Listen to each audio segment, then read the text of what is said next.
Yeah, so during the playthrough, I made hints about the ending of Mass Effect. Um, I don't think the actual ending we got, which was Synthesis, was actually that bad. Like, if that's the actual true ending of the Mass Effect storyline, I can live with that. That's not bad.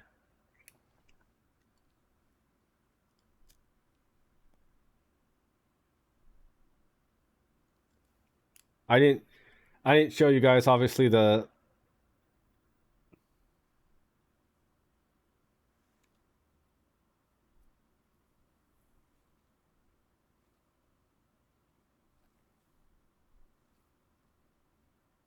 Oh, look at that! Jesus, bro.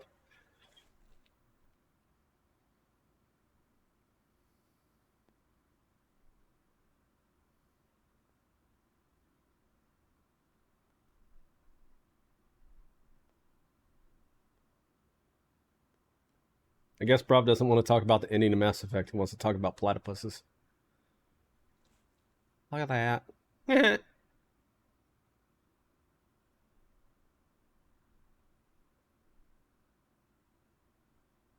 Jesus, what was I saying?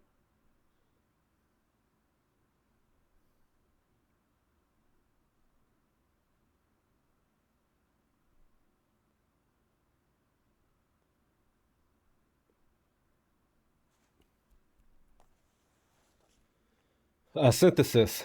Christ.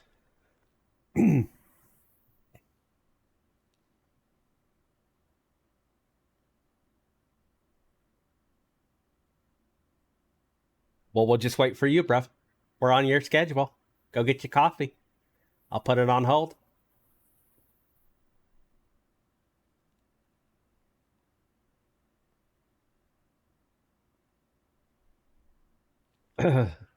What was there was three endings to the original Mass Effect: Control, Synthesis, and Destroy, and then they added Refusal.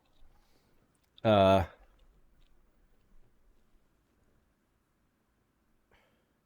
I think the Mass Effect ending, because of the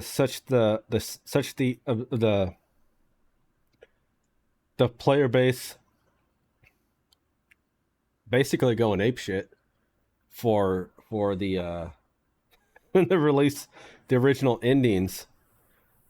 Um, Without the extended cut, they were more open to interpretation. Like, it didn't show exactly what happened, I think, to everyone. Um, but it was pretty bad. I think at one point 10,000 cupcakes, or maybe 1,000 cupcakes, were sent to BioWare that were all vanilla, but they had a green, a red, and a blue one. And the whoever sent them the 1,000 cupcakes was to get them to change the endings of Mass Effect, because the Control is blue, Synthesis is green, and Destroy is red ending.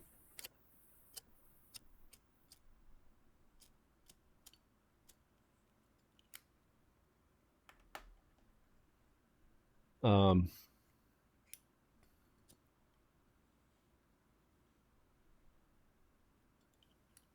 I think there's not a hidden story in Mass Effect, but I think people haven't put together some of the stuff that was some of the themes, and some people haven't linked properly what they saw in the beginning to what they saw in the end.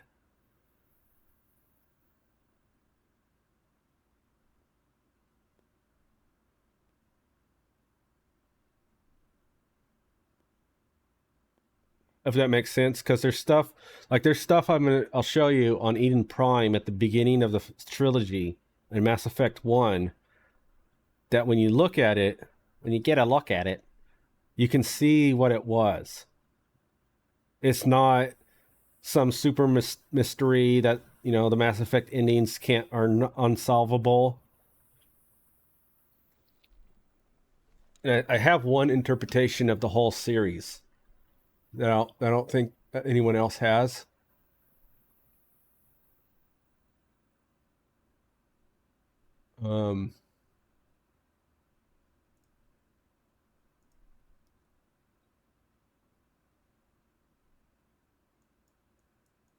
I think BioWare. So I think what happened was BioWare had they set to make a trilogy, and they had these.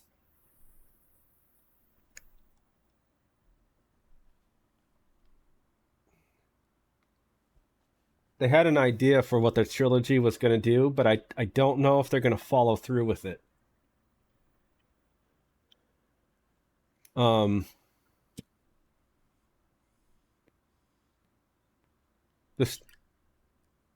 The story's not as mystical as it seems. So, so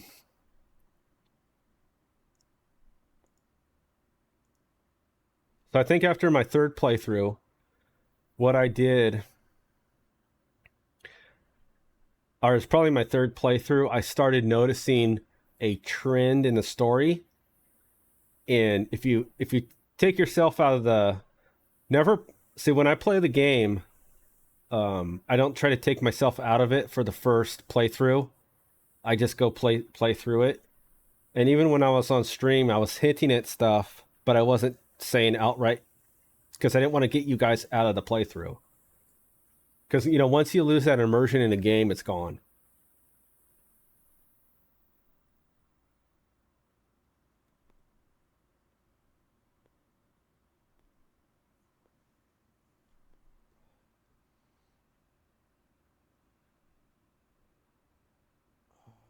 So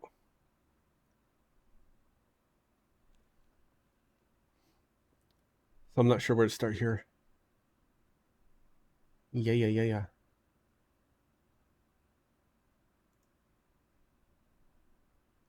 So Mass Effect Andromeda is a continuation of the Mass Effect story.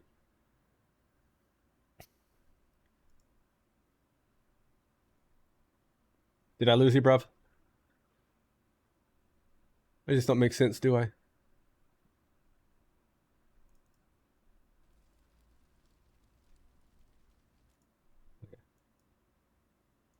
Should have named these in order.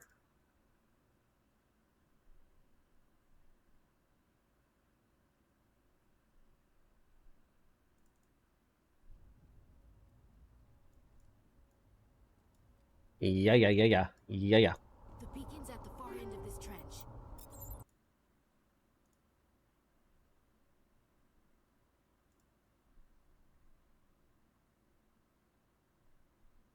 Okay. So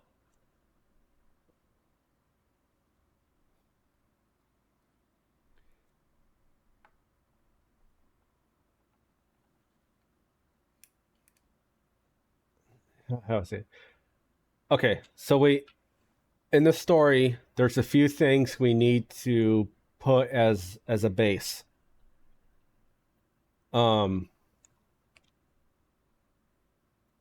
we have the Reapers. Two, we have the AI, but not the AI that is just AI. We have the Reapers, and then we have the Reaper allegedly AI, the Catalyst, and then we have Leviathans. So until Mass Effect 3, and about a year after Mass Effect 3 was released, we got the Leviathan DLC, which added...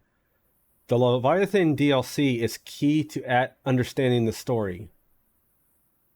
The story is actually much bigger than Shepard in scale. And I think the player base hasn't listened to what was being said and kind of linked it to a much bigger story. If that makes sense. Because we have Shepard, and then we have Shepard in the middle of a Reaper War, but we also have Shepard in the middle of the Reaper War inside of a war that started at the beginning, at the dawn of time, is what they say in the Codex. The cycle at the beginning of time takes place between the Leviathans, Reapers, and the AI Catalyst. So we got to zoom back out of Shepard's story to understand what's going on.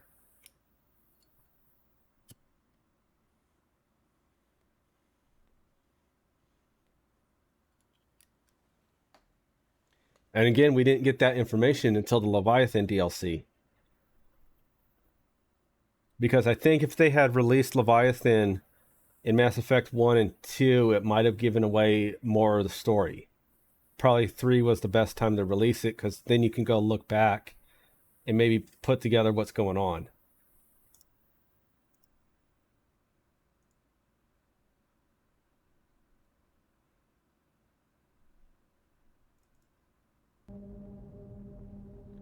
Okay, I think it's...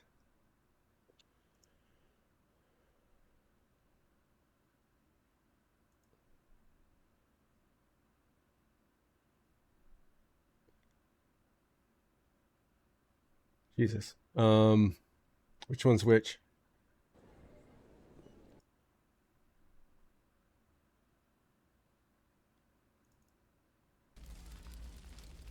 Too far.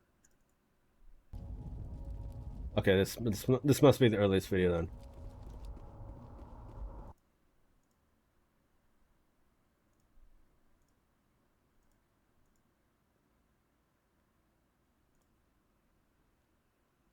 Oh man, really? I really should have named them in order.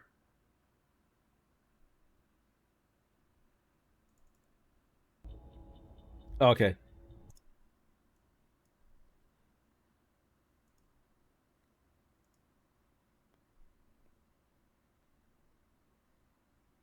So Mass Effect was designed to be a trilogy.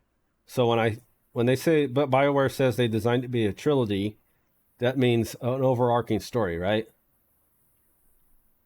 So in Mass Effect 1, years before we knew anything of Leviathan, when we're on Eden Prime, we start the game and then we're on Eden Prime.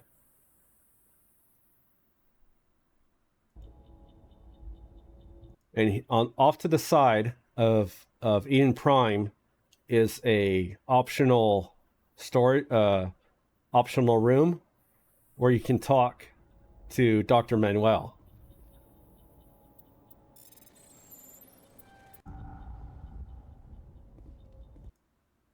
And this is, remember, this is 2007 Mass Effect. This is a key to understanding it because he uses terminology that's never associated with the Reapers. He uses terminology that's associated with the Leviathans. Never in the trilogy is darkness and cold ever associated with the Reapers. It's associated with the Leviathans. Because we just got done playing the Leviathan DLC. Fumes. Thank the Maker. Hurry, close the door before they come back. So listen to what Manuel says. So we can...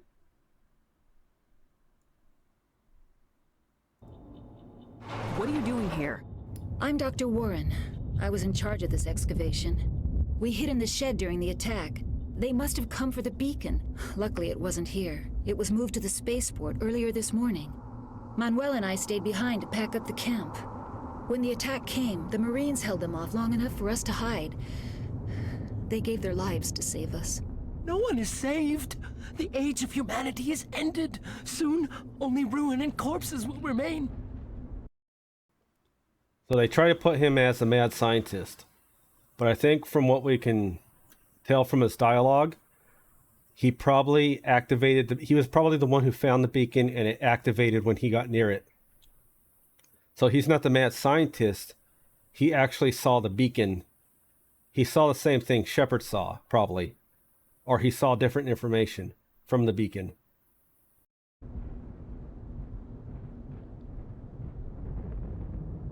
What else can you tell me about the attack? It all happened so fast. 1 second we were gathering up our equipment, the next we were hiding in the shed while the Geth swarmed over the camp. Agents of the Destroyers, bringers of darkness.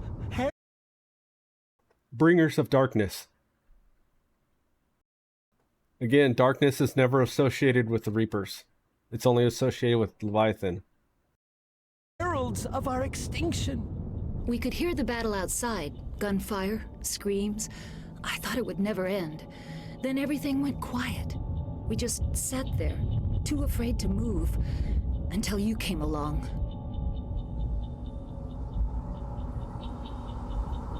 Did you notice a Turian in the area? I saw him, the Prophet, leader of the enemy. He was here before the attack. That's impossible. Nihilus was with us in the Normandy before the attack. He That's a reference to Saren, obviously. couldn't have been here. I'm sorry, Manuel's still a bit unsettled. We haven't seen your Turian. We've been hiding in here since the attack. Can you tell me anything about the beacon?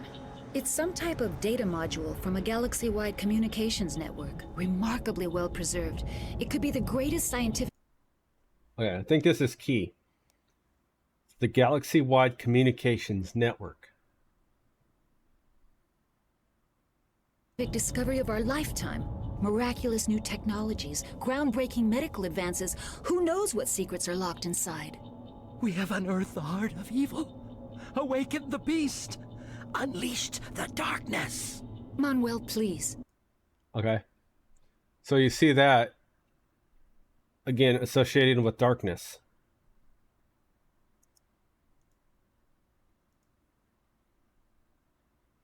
So I think what you can kind of get from that is Manuel activated the beacon himself. Or at some point he had interaction with the beacon.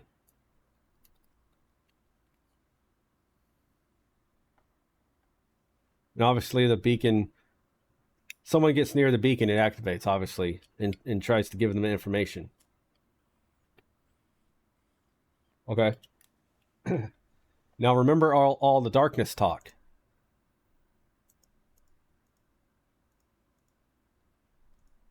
Now Manuel obviously seems to have information about the beacon, right?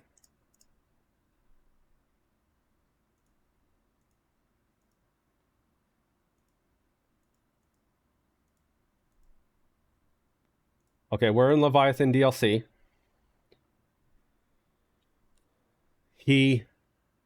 Manuel activates the beacon. 2007, 2013, we're playing Mass Effect 3, and we get the Leviathan DLC many years later.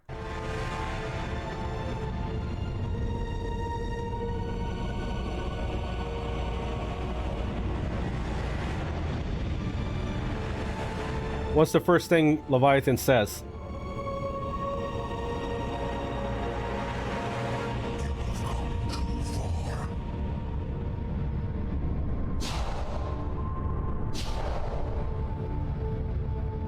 I had to find you. This is not your domain. You have breached the darkness.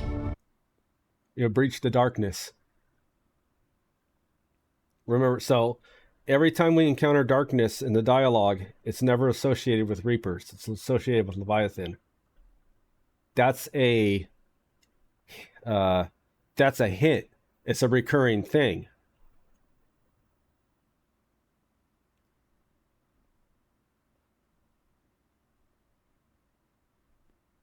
Does that make sense? If darkness and cold is never associated with Reapers, then anytime darkness and cold is said in the game, it's associated with Leviathan. Yes, sir. Toasty, you know it's ma'am.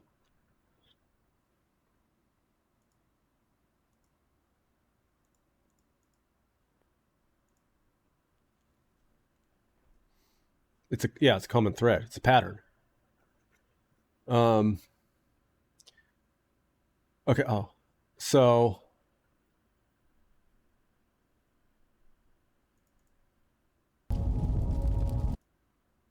Okay. Uh,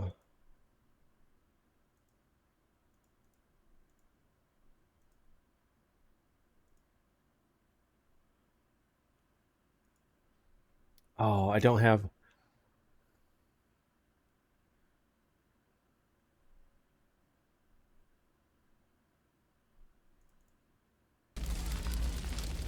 Which one did I just have open, damn it?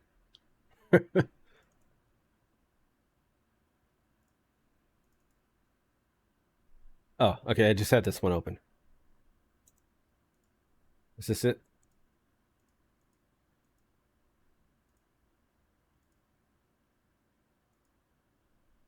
No.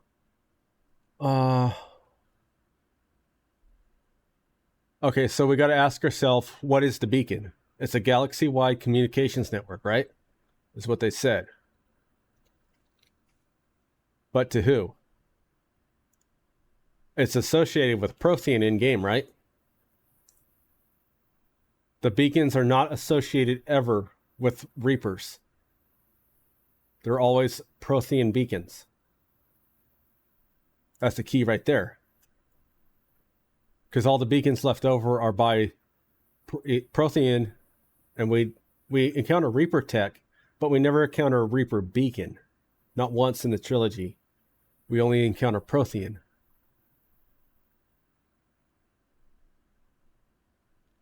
So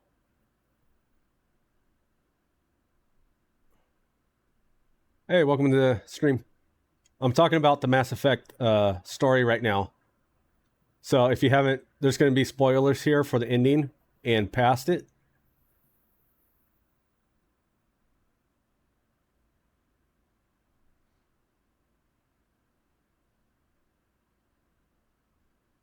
I'm talking about my theory of the story. So goddamn, where is it?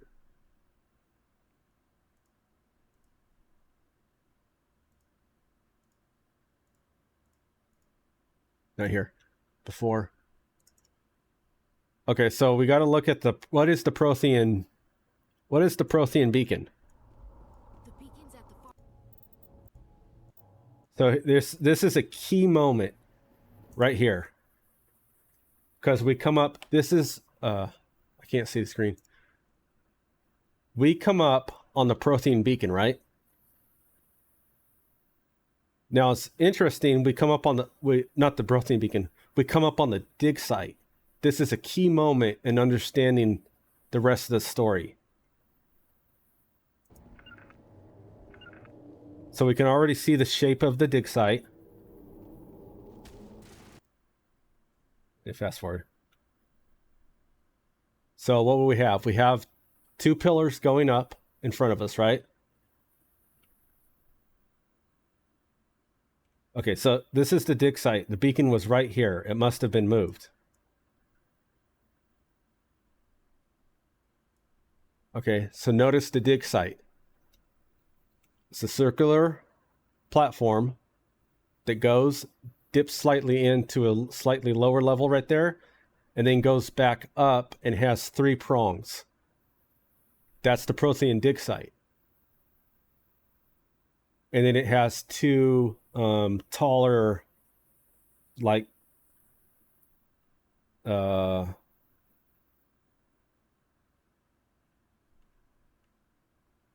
taller blades on the side.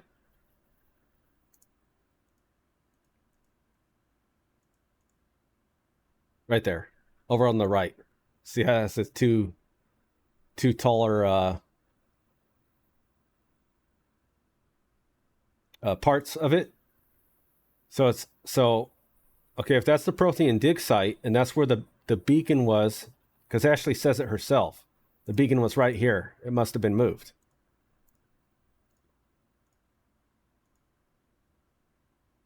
Okay, now it's important to remember this, because never anywhere else in the game is this ever referenced to be Reaper or to be Prothean. See?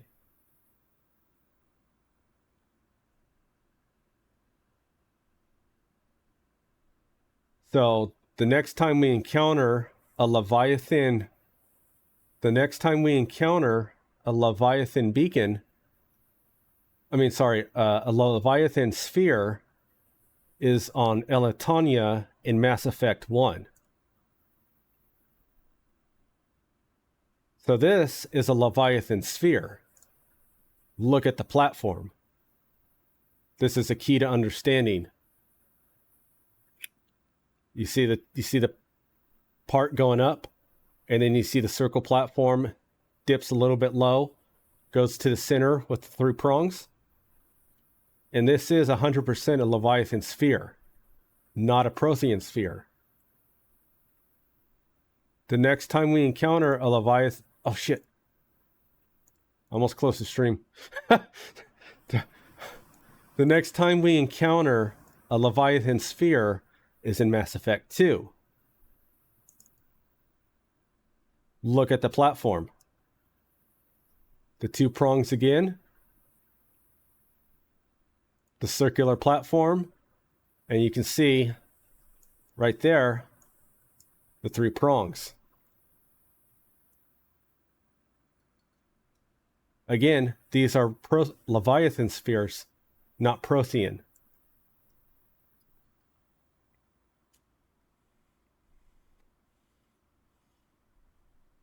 All spheres are Leviathan. It's Leviathan technology. Never in the series is a sphere ever associated with Prothean or Reaper.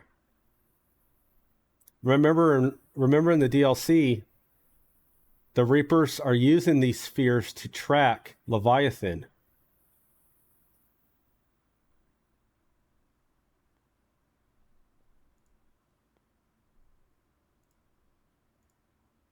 I don't have the Leviathan DLC. I'd have to go to my YouTube channel.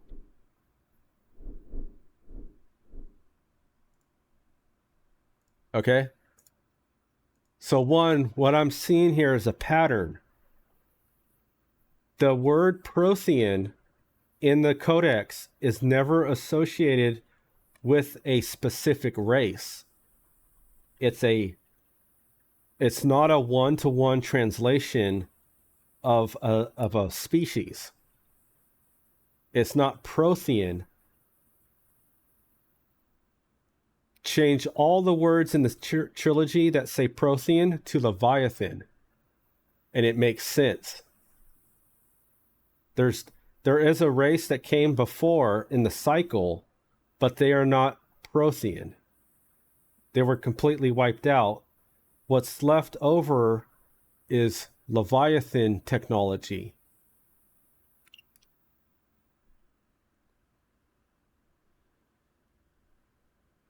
Remember what Leviathan said.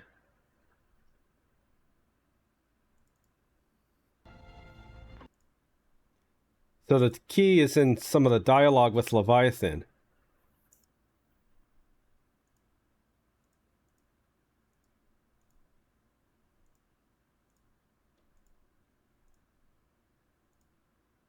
I gotta find it.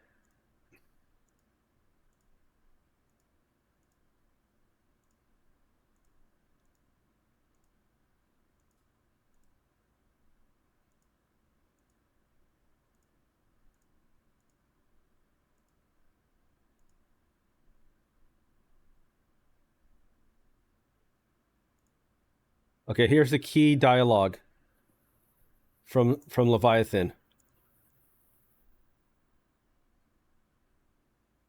And even Shepard acknowledges it himself.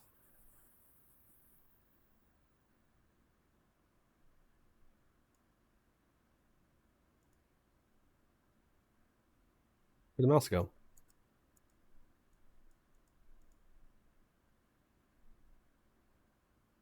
I am their progeny. Over the cycles, the Thrall races were controlled, removing traces of our existence as we directed them to. In this way, our survival was kept secret from the Reapers. Today we reach out through the fragments and watch for discovery. What comes up? Not a Prothean beacon, a Leviathan beacon, a sphere. We reach out through the fragments. Today, we reach out through the fragments and watch for discovery. Fragments? You mean the artifacts we found? They provide a window into the galaxy. Tools for exploring the events of this cycle for the safety of this world. Through them, we watch, we study, and remain in the shadows. You mean the fragments we found? The Prothean fragments. Because remember in the game, they're never associated with the Leviathan because we never met Leviathan until this point. So we have to change our understanding. Because again, Prothean is not a one-to-one translation of the species.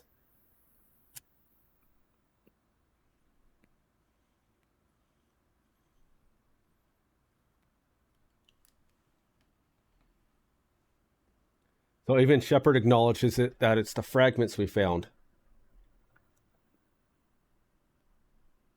And that goes back to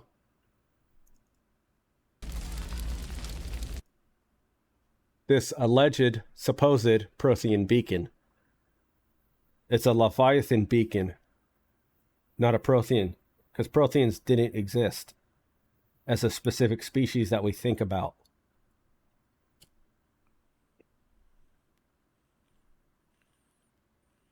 Does that make sense? So I'm asking you guys, because I've played the game 16 times. So I don't know at some point if I'm also seeing stuff or projecting. Because I'm trying to look for, pattern.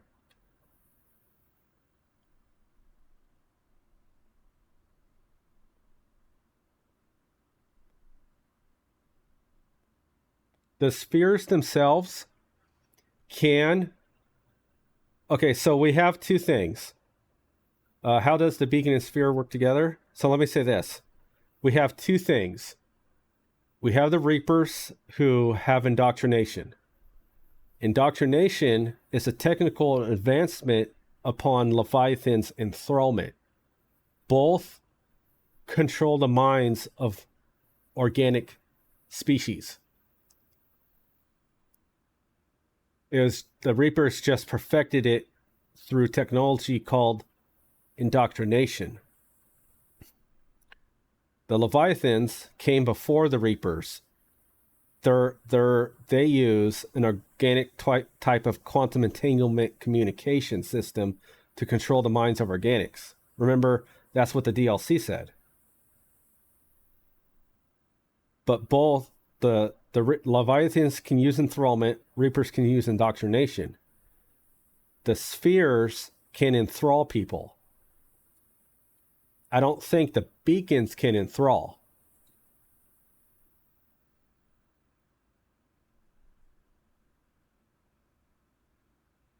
Or they can, but once they're activated, I guess.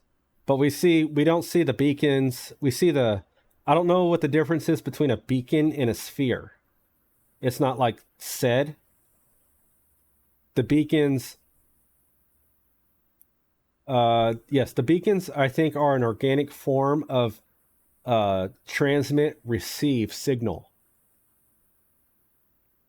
That's what I think the beacons are. It's a galaxy, because she says a galaxy-wide communications network. So that's an output signal. The spheres, I'm sure the beacons can enthrall. But there's an input output in the spheres because they can enthrall, and we see them enthrall people. Remember, they enthralled everyone on TGS Mineral Works. They enthralled everyone whoever came near a beacon, and the beacon themselves can enthrall Reaper forces. We see all of that happen. So I think what has happened is we never found the Prothean beacon because the Reapers do wipe out the species and they remove all evidence of the previous species. And they leave their technology so that the races progress along their line of technology and they don't deviate from it. But what's left over is in between the 50,000 years, Leviathan has a window to go through the Milky Way again and put beacons and spheres along planets to watch out for them being discovered and to watch the other species. So what we're finding is not the previous cycle, we're finding the remnants of the Leviathan between the 50,000 years that are watching the cycle unplay again, while also trying to remain hidden.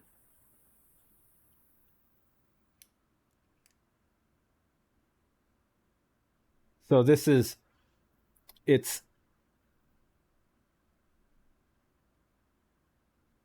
we're not activating a Prothean beacon from a previous cycle.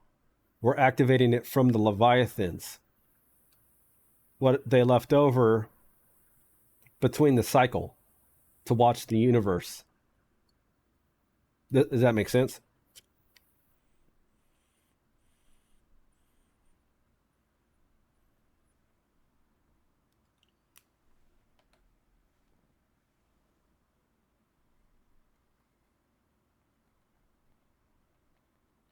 So I think if we shift our understanding of the story, it's the ending starts to make more sense.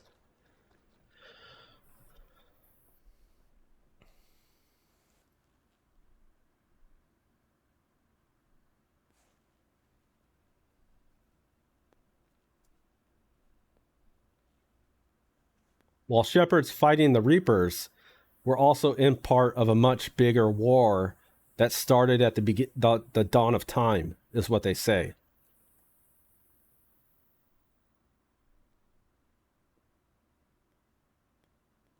The key is looking at a reoccurring thing and then asking a question.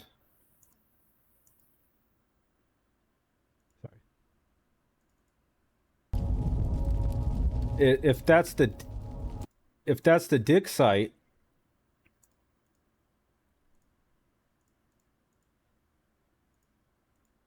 so if this is the dig site, and everyone calls the previous technology Prothean, but if every time we encounter this specific architecture and it's always associated with Leviathan, then we can start to see a pattern that this isn't a previous cycle's technology. This is what the Leviathans put to watch the fragments they put to watch the cycle unplay from the safety of the planet, of wherever they're hiding from at the time.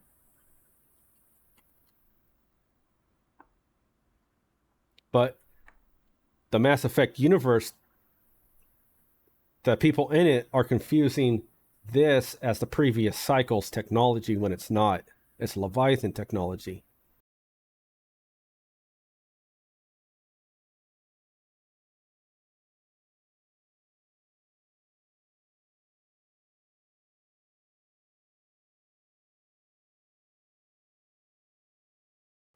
There's a few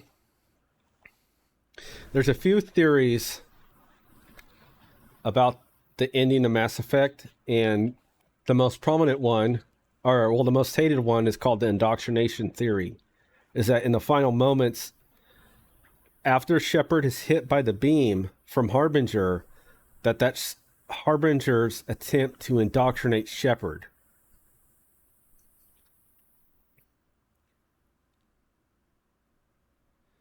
So there's two things about that. If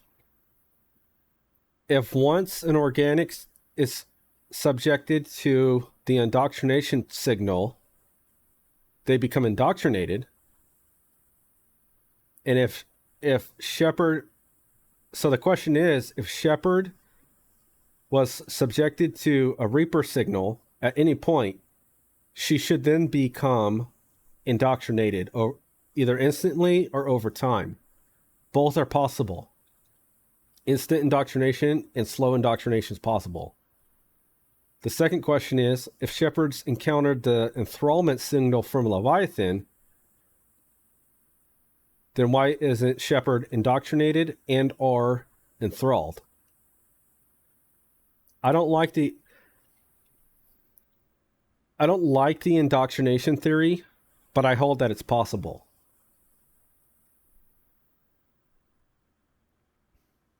The indoctrination theory gets kind of iffy, because if everything we're seeing is being changed by the indoctrination theory, then it's kind of like, I don't want to go through a series and go, is this true? Was that really actually a Turian standing there in front of me, or was that actually a Krogan?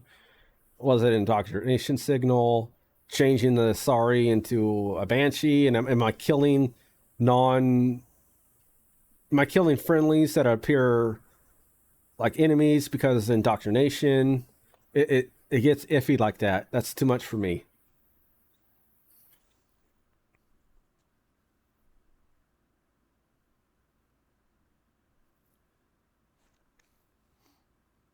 And I don't think the majority of players like the indoctrination theory.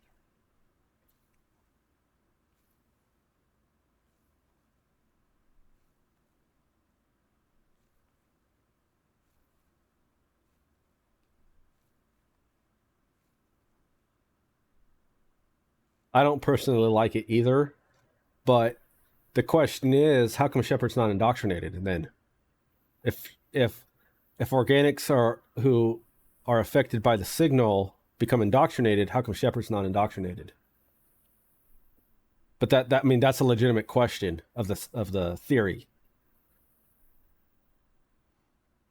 And then also, if this is a Prothean, if this is actually a Leviathan sphere, which it is,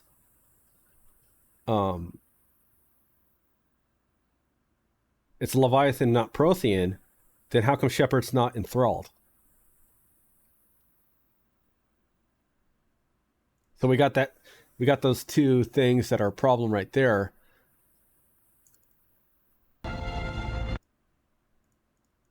And it's also in the key.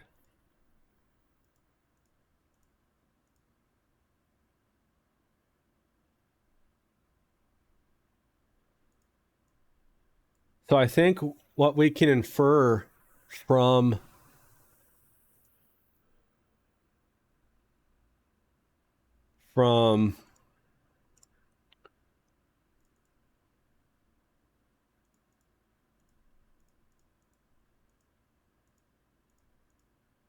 what we can probably infer from our talk. Jesus. Okay, what we can probably infer from our talk with Manuel. Heralds of our extinction. We could hear the battle outside. Gunfire, screams. I thought it would never end. Then everything went quiet. We just sat... Is that there's probably...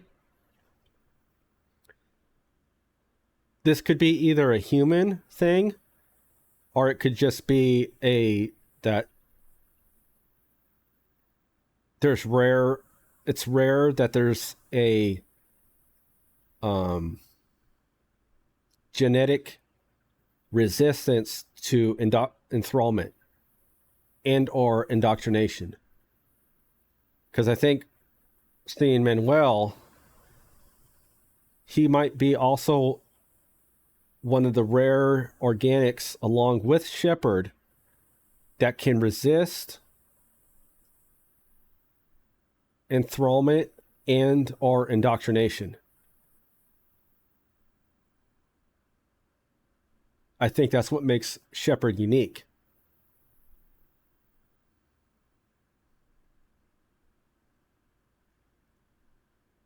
Otherwise, we would not have had the series.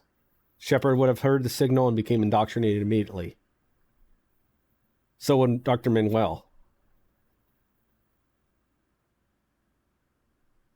And then also, enthrallment from Leviathan is instant, but Shepard and Manuel have both resisted enthrallment.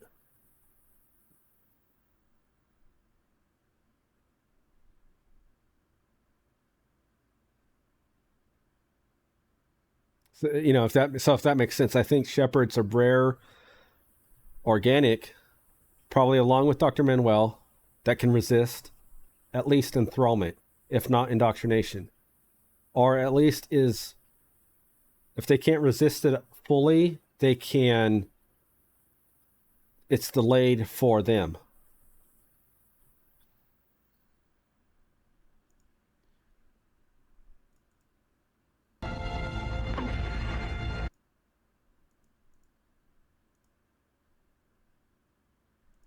So I think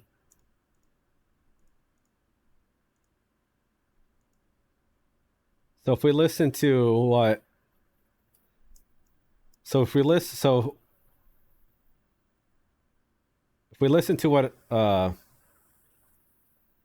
Leviathan says, Your mind belongs to me. Breathe.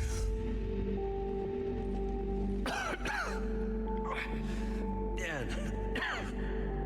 What's happening? Your memories give voice to our words. Your nature will be revealed to us.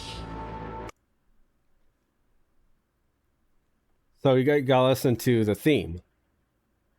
Your mind belongs to me. Your nature will be revealed to us. And then watch for any type of what would you call it? Like clues? Accept this. The galaxy's at war with the Reapers. You defeated one. Why aren't you fighting back? There is no war. There is only the harvest. Then help us stop it. None have possessed the strength in past cycles. Your own species could be destroyed with a single thought. But you are different. You are different. And then what do we see thematically? We see a magnification scope, and we see a science station. I have witnessed your actions in this cycle. The destruction of Sovereign, the fall of the Collectors. The Reapers perceive you as a threat. And I must understand why. I must understand why. And then Leviathan looks through a magnification glass. So it's thematically trying to hint at what this could mean. Before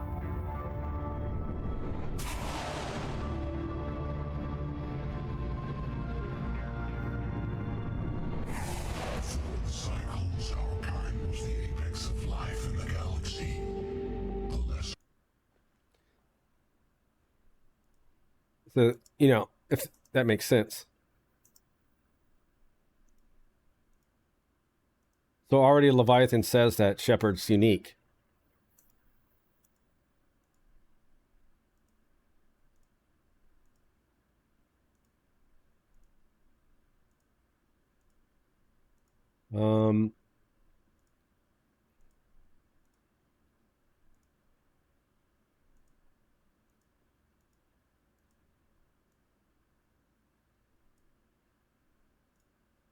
So I think, so what I'm getting from this is I'm trying to put down, just,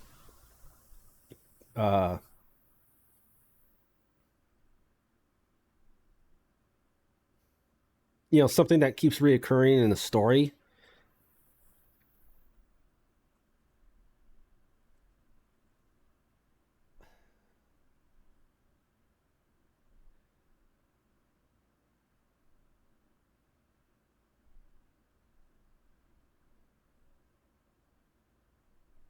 So I'm seeing connections here, and I haven't seen any other people make connections like this. Their connections are too straightforward.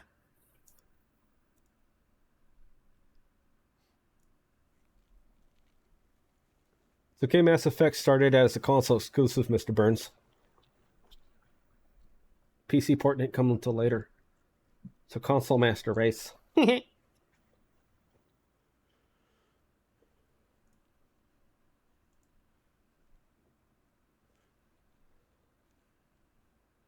So they seem to be pointing to something to me. They seem to be something I can connect that can change my understanding of what might have happened in the end of the story.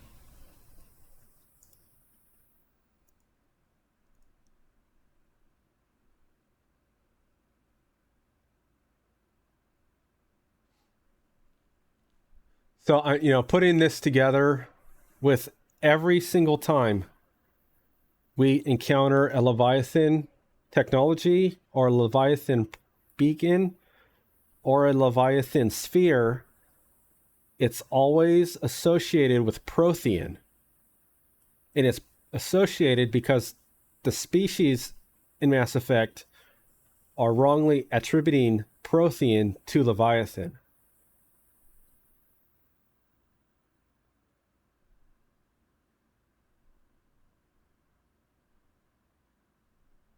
I can't see all the stuff where Leviathan shows up and then say it's Prothean, because every single time it's always linked to Leviathan. And this is from Mass Effect 1. Again, the game was designed to be a trilogy, so there has to be clues within the whole of the trilogy.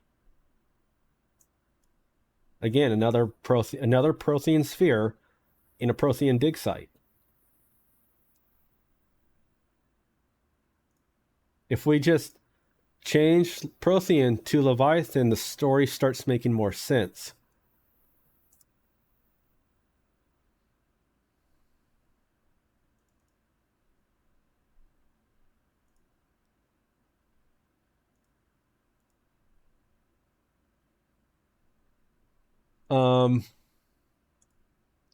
Some of the missions in Mass Effect are wrong. They're outright wrong.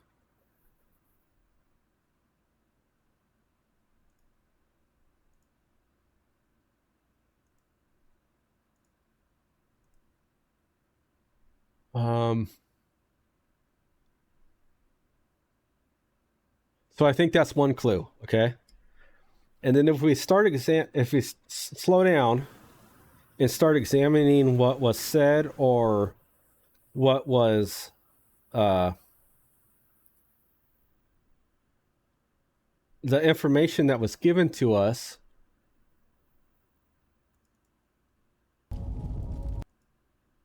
okay, so we got Prothean being wrongly attributed as a previous cycle.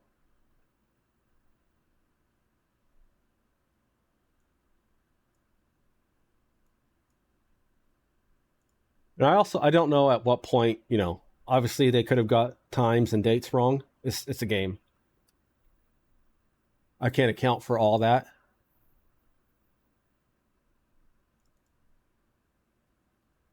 So let's re-examine Tali real quick. Firefights in the wards, an all-out assault on Korra's den. Do you know how many... Who's this? The Quarian? What are you up to, Shepard?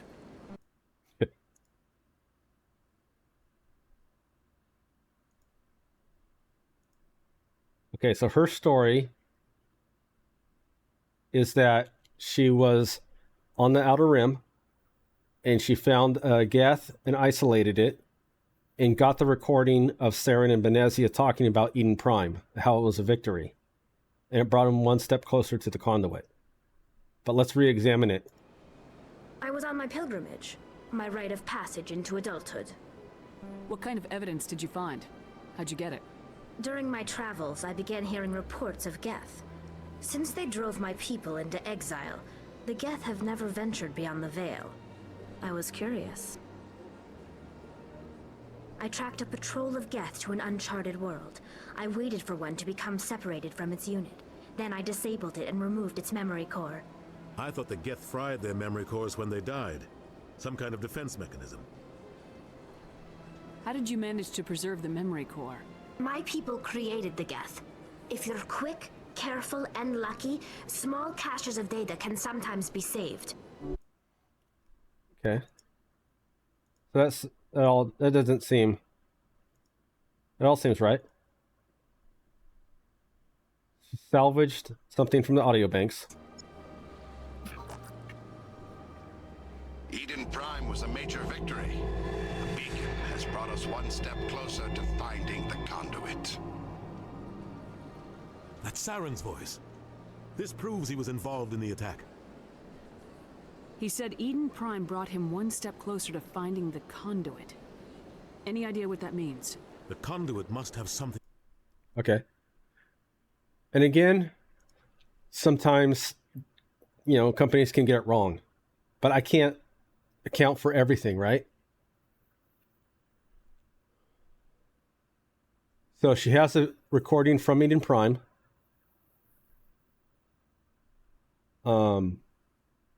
About how the attack on Eden Prime was successful, right? Okay, now let's go to when we find Tally.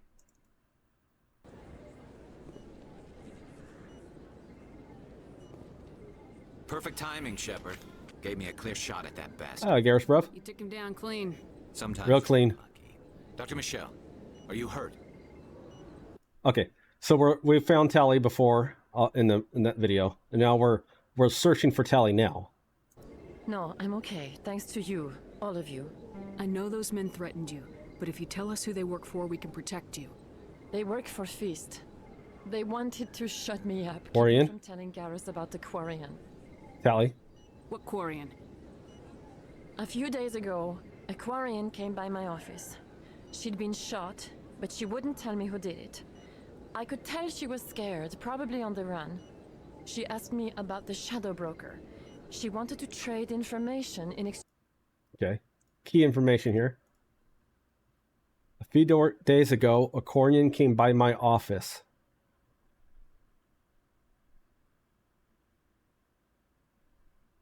When did Eden Prime happen?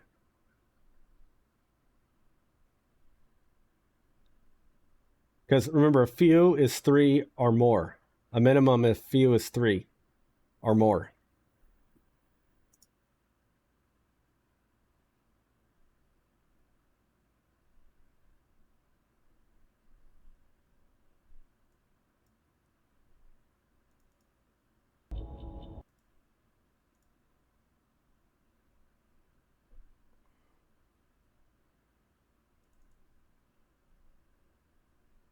Oh man, I really should have.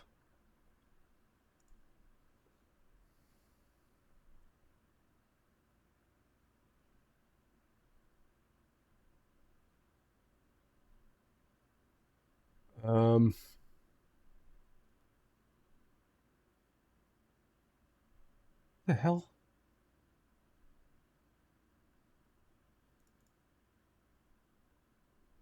Oh, I think I have it fully. Damn it.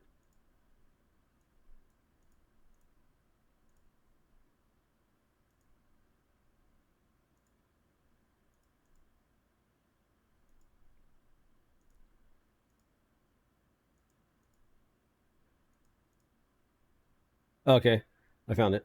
So, Eden Prime. So, Shepard activates the beacon, right?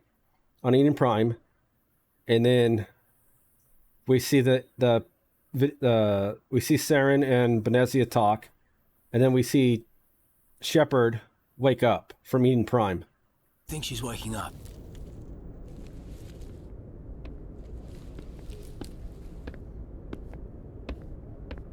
You had us worried there, Shepard.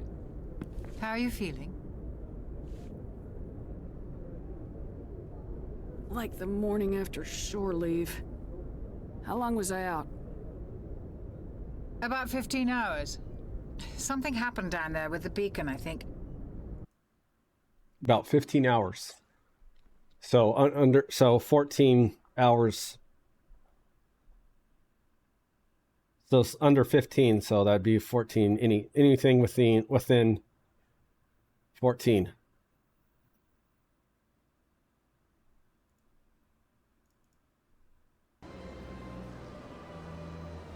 Now we're on the Presidium. Presidium, more specific.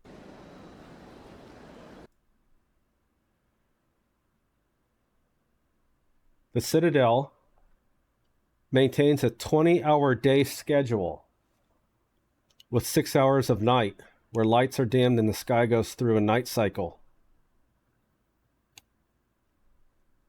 And if Shepard was unconscious for less than 15 hours, less than one solar day has passed. Not even a solar day has passed. Our 1 day on the Presidium has passed.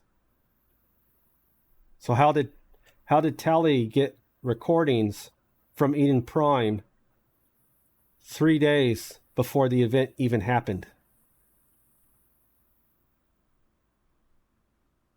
Not even in space has 1 day passed.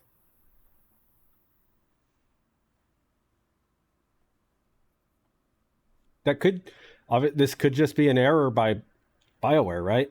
So, but I'm just going with what the story. I'm just going with what the story gives me. I can't know if BioWare got what they got wrong and what they got right, without looking through the actual script myself. So we have Tali's story being wrong, plus the wrong attributing Prothean wrongly to Leviathan. So we start to see a pattern, right?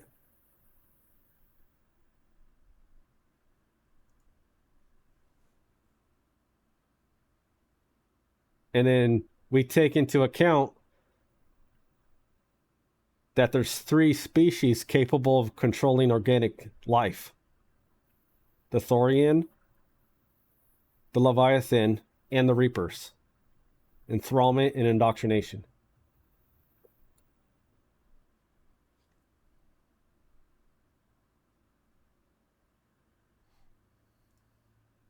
In Tali's story, I don't have it here. I don't have it here, but Tali's story changes in Mass Effect 3.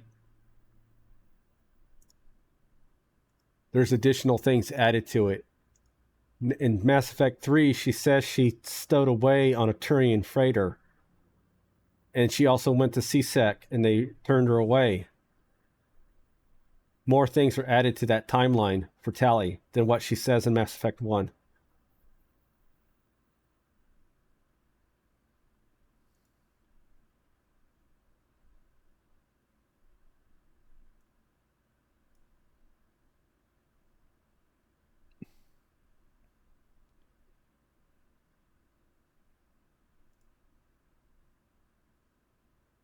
Let me see if I could wrap this up. So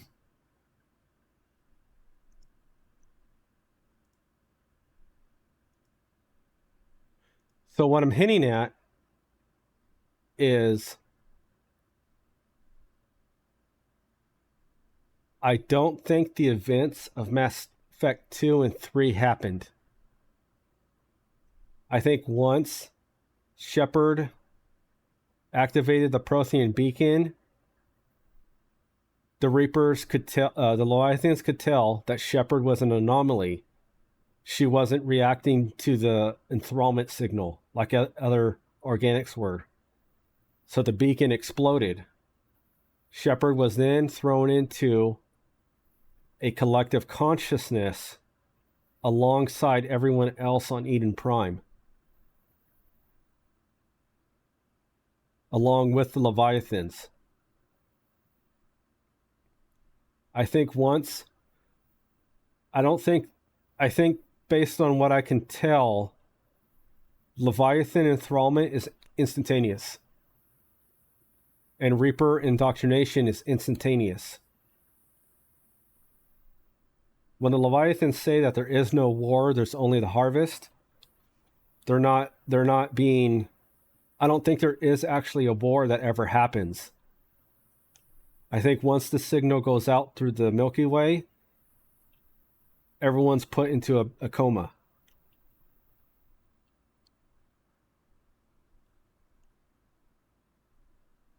Into a collective consciousness.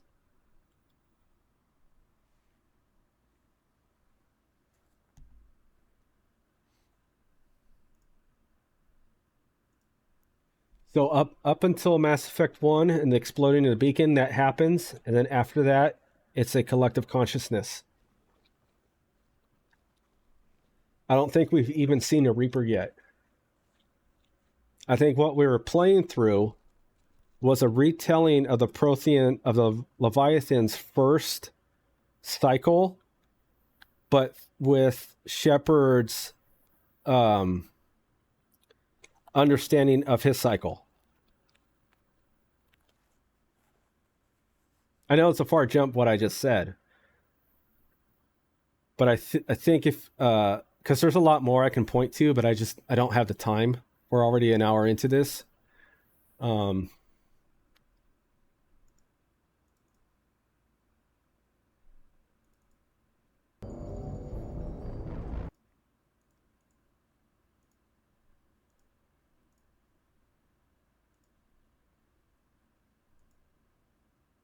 I think it's the story of the Leviathans and the Reapers and the AI, but it's being,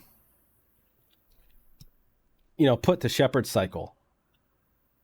Like we're still interacting with the beacon and we're pulling information out that's in the beacon, but it's being transformed into Shepard's understanding. That makes sense?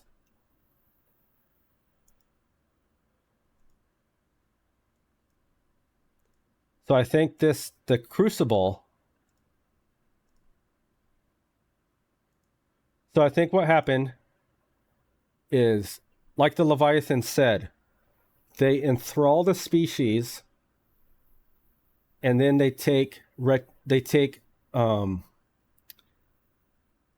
have to trust me, guys, because I don't have the timestamps.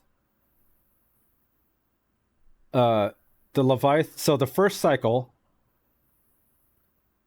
Or prior to the first cycle, the Leviathans become the apex species. They invent enthrallment. They enthrall the Milky Way. And then they take what they call tributes from all the species. But they don't take it just technologically. They take it also as part of their DNA. They're capable of shaping DNA. Just like we chose with the synthesis ending, where we created a new galactic DNA, parts of the Thrall species of the Leviathan were cared for. But the tributes were taken and they were integrated into the very DNA of Leviathan, along with the technological advancement. And then that cycle was reset so that the Leviathans never lost their apex status. And I think the AI didn't attempt to kill. The AI didn't attempt to kill the other species. They attempted to kill enthralled Leviathan subjects.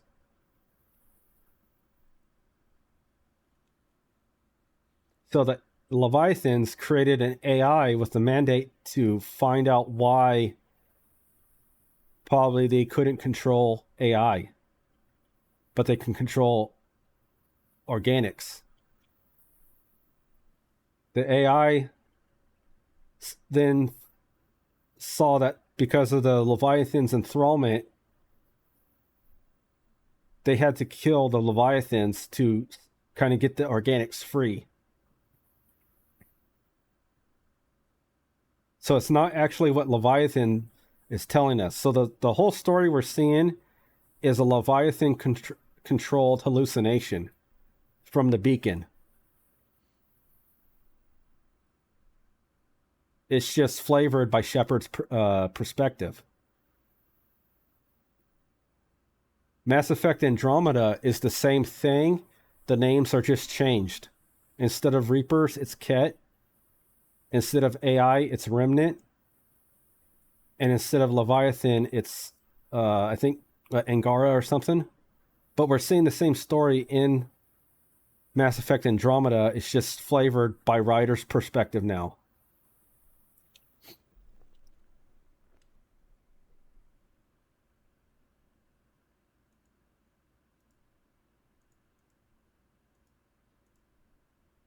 So we're running to the conduit. The Crucible was what the Leviathans first fired off to stop the Reapers and AI.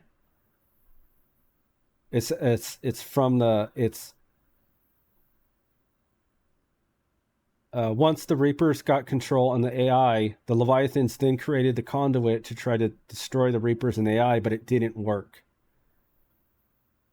What it did, because you guys haven't seen Andromeda yet, but there's a thing throughout the whole Andromeda galaxy called dark energy, and it's destroyed that system.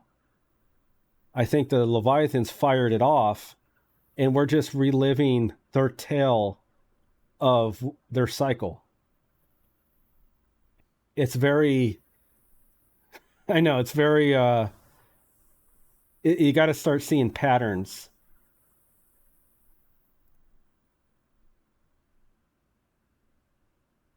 So it's kind of hard to show you guys here in the fight of it. But you can see water. And you can see no trees, right? I didn't have this prepared, so. Okay, up till here, we're running to the beacon. The water. I don't know how well you guys can see this. The water's going downhill. There's no trees here. Right? Shepard's hit by... Sorry. Shepard's not killed by the beacon. I mean, killed by Harbinger. Oh, there's some plants right there.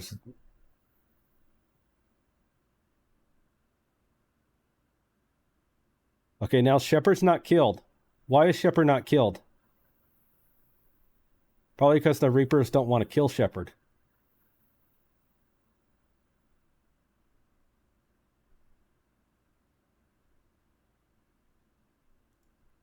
Okay, Shepard wakes up. I don't know if you can see that. The water's flowing uphill now. And there's trees from the dream sequences that Shepard's been having in Mass Effect, throughout Mass Effect 3 with the little boy that we chase. If you look down at the bottom in the middle of the screen, let's see if I can...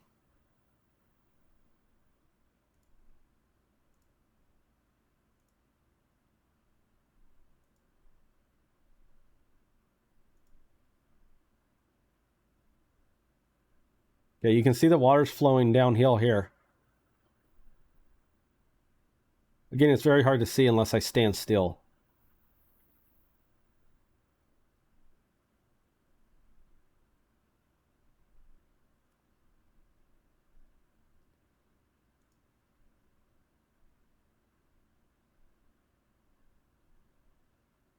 Yeah, if you watch the bottom middle of the screen, you might be able to see the water's actually flowing uphill now. And I can turn around and it'll still be flowing uphill until I walk far enough and then I'll get killed. And then there's trees that appear from the dream sequence with the child on the edges of the screen. But it's hard to see them. But they were not there prior to the run up to this. Can you see the water flowing uphill?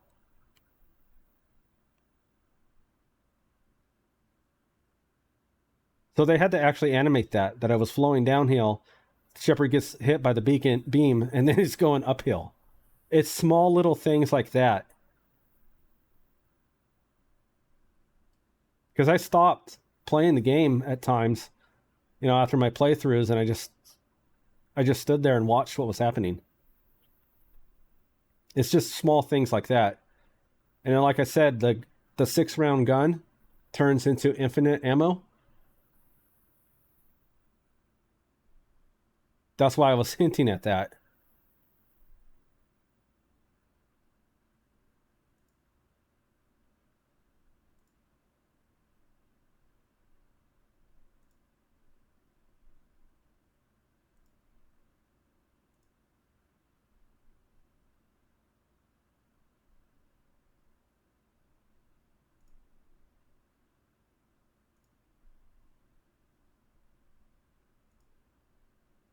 Okay, here's a good thing. Watch the elusive 7-round magazine, guys. Oh yeah, I just said it right here. 7-round magazine. 4, 5, 6, 7, 8, 9, 10. Look at that. The gun goes all automatically to being a infinite ammo. You don't even have to reload the gun.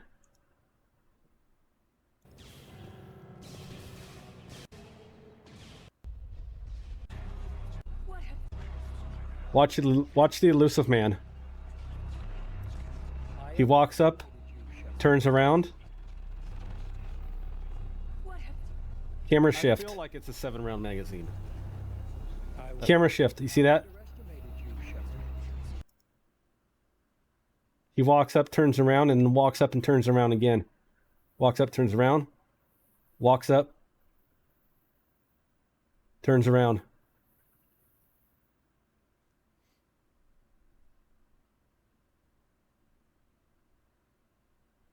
Almost like a glitch in the Matrix, huh?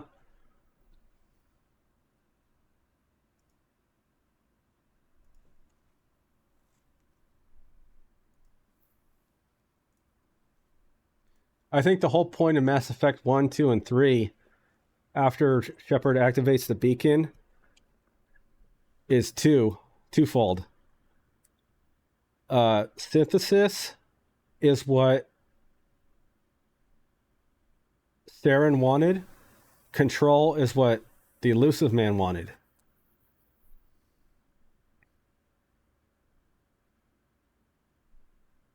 And then destroy is what Shepard wanted. Throughout the whole series, I cannot once ever say that the Reapers were right or that Saren was right. It's not until the final choice, that you can actually side ever once without not destroying the Reapers. I think it's actually designed brilliantly. If you pick any other ending except destroy, you are indoctrinated, the player.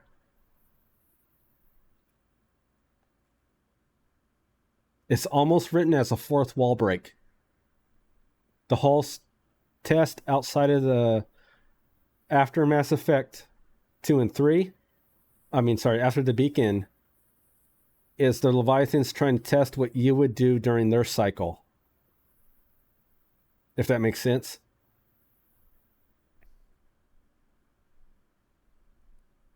Never once in the trilogy can you ever side with the Reapers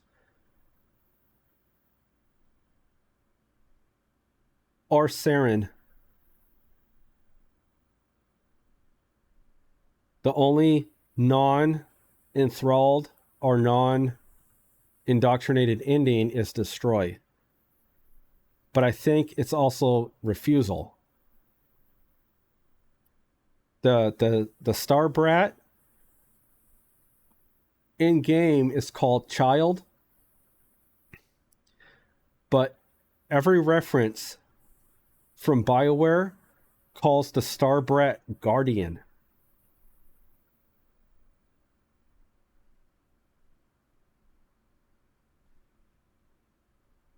So is it really Child or Guardian? Because the references in BioWare is that it's the Star Brat's called Guardian.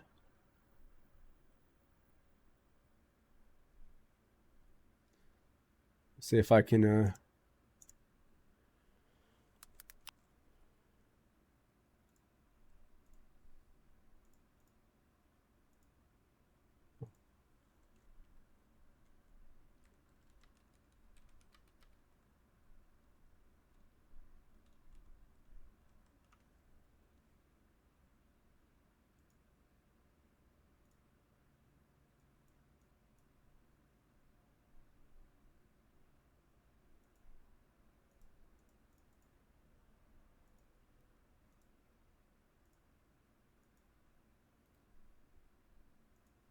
See if I can find it real quick.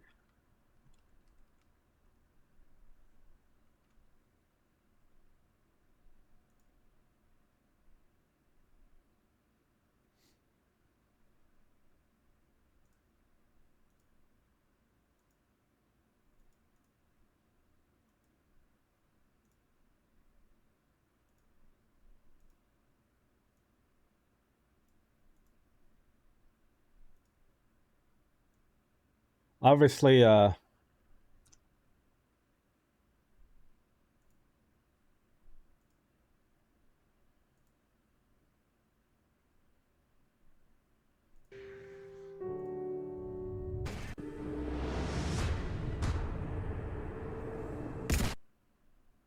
see if I can go back. So this is the other ending. So be it. The cycle continues.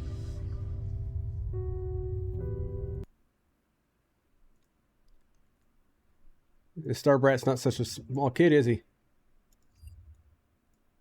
The question is that a Leviathan voice or a Reaper voice? Could be a Leviathan voice.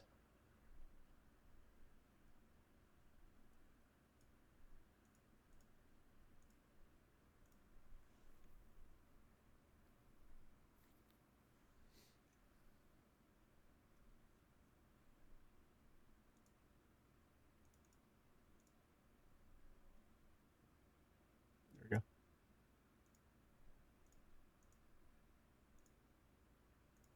So that's what I'm going with the Mass Effect guys. We started the game on Eden Prime. We activated the beacon. And we were thrown into a Leviathan-controlled hallucination. That's my base. The second thing is, we were probably... so that means we haven't even seen the Reapers yet, or the AI. What we were seeing through the gameplay was the Leviathan's cycle, in which they activated the Crucible in attempts to destroy the AI and the Reapers. We were just playing out their cycle with Shepard's perspective. The second thing is, I think there's a collective consciousness that anyone enthralled or indoctrinated shares. So, what's that mean? Is that probably everyone we know in the Mass Effect storyline, like our squad mates, are on Eden Prime at the time that the Leviathan beacons activate. So we're in a shared collective consciousness with them, but we haven't technically met them. I know, it sounds weird, but a collective consciousness is an effect of Leviathan and Reaper indoctrination and enthrallment.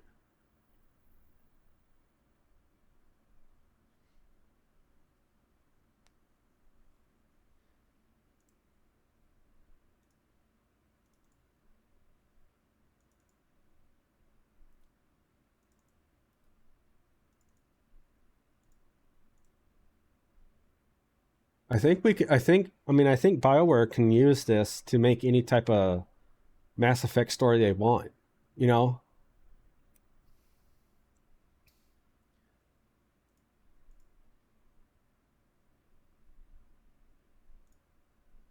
Let's see. Okay. So in Mass Effect Andromeda,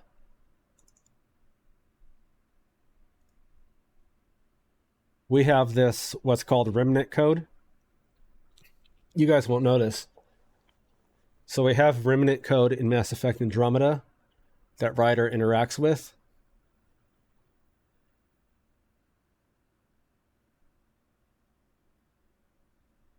And remnant is AI. It's the AI that was created to stop the allegedly the AI from killing everyone. So that's remnant code. So now let's go to the Mass Effect box art. We're never shown in Mass Effect 1, 2, or 3 any code. But on the box art, let me zoom out. So we have Shepard on the box art. What do we have next to Shepard's head? The only time we ever see code in the Mass Effect 1, 2, and 3 trilogy.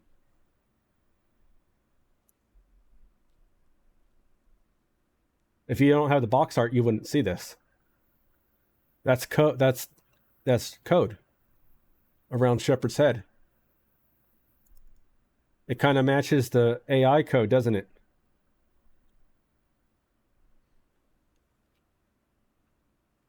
Not exactly the same, I think. I'd have to like really study it. But again, we're just looking for hints, you know? Something that's reoccurring in the story.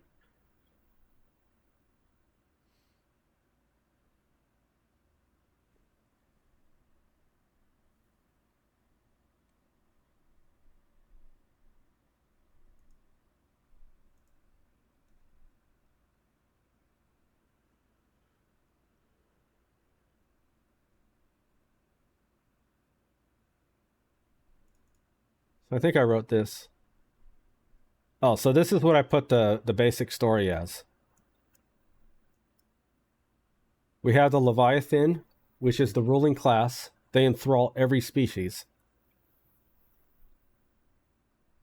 The species under Leviathan is called the Prothean Empire. It's not a specific set of species. It's what the enthralled species collectively is called. The Leviathans create an AI to stop the AI from killing organic life. So from that, we have a story branch. The Leviathan takes tribute from lesser species because they're the apex. They take care of the species by way of enthrallment. And they say this in the Mass Effect 3 in the Leviathan dialogue. I'm pulling this from Leviathan dialogue. The Leviathans don't kill. They reset the evolution and tech of the species. They integrate the species' DNA and technology via what they call uplifting. The remnant AI is created to stop organic from being killed by AI. In Mass Effect Andromeda, they're called remnant. They create the Angara as the first solution for synthesis. Synthesis fails, which is what the Starbrat said. We have tried a similar solution in the past, but it has failed because it failed in Andromeda. A splinter faction forms we call the Reapers. They're Leviathan who used the remnant technology. They're a splinter group of Leviathans who use the remnant tech to uplift their species. The Reaper faction is what we call them. They're a mix of Leviathan and remnant AI technology. The difference is the Reapers don't want to care for the other species like the original Leviathans do. They kill them outright. And they reset them. So this is like the basic story of it. We're just seeing the cycle through Shepard's eyes, if that makes sense. And then we see the cycle in Mass Effect Andromeda through Ryder's eyes. Does that make sense? It's not very complicated.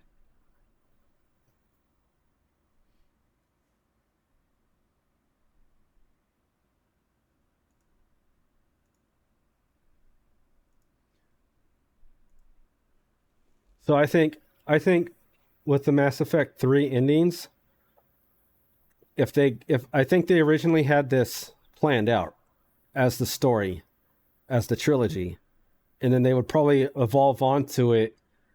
And I think probably what happened is Shepard, because he's resistant, he activates the first wave of group of people waking up from the hallucination and enthrallment. What I would like to see is probably what I suspect is the original ending to Mass Effect was because Shepard was immune or resistant because of a rare genetic, or maybe Shepard himself was evolving.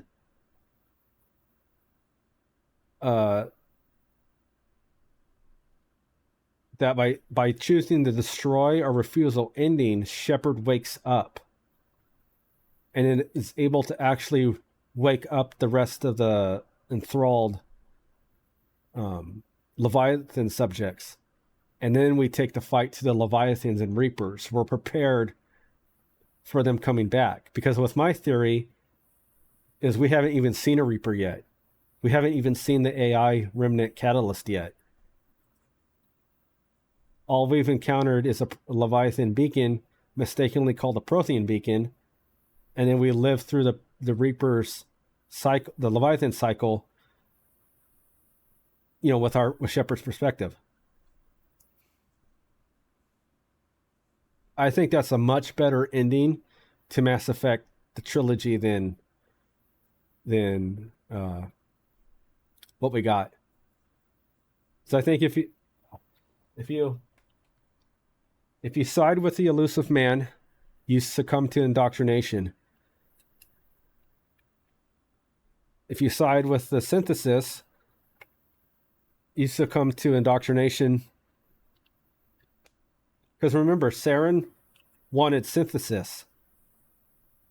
The elusive man wanted control. But they were both indoctrinated.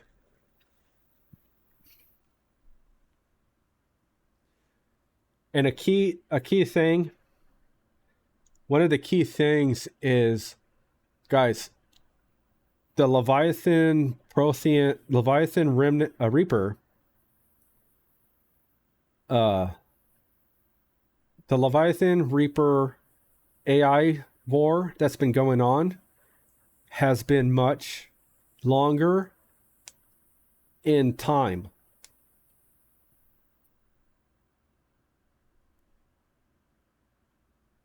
The Codex says since the dawn of time, whatever that means. So this battle has been much longer, and this battle isn't the Milky Way. That's why we have Mass Effect Andromeda.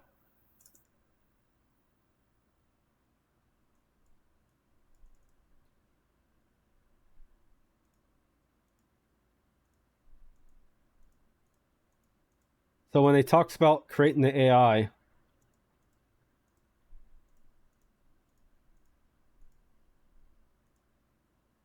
our needs, we grew more powerful and they were cared for. Protect them from themselves. Over time, the machines built machines that destroy them. Tribute does not flow from a dead race. This is what I was talking about.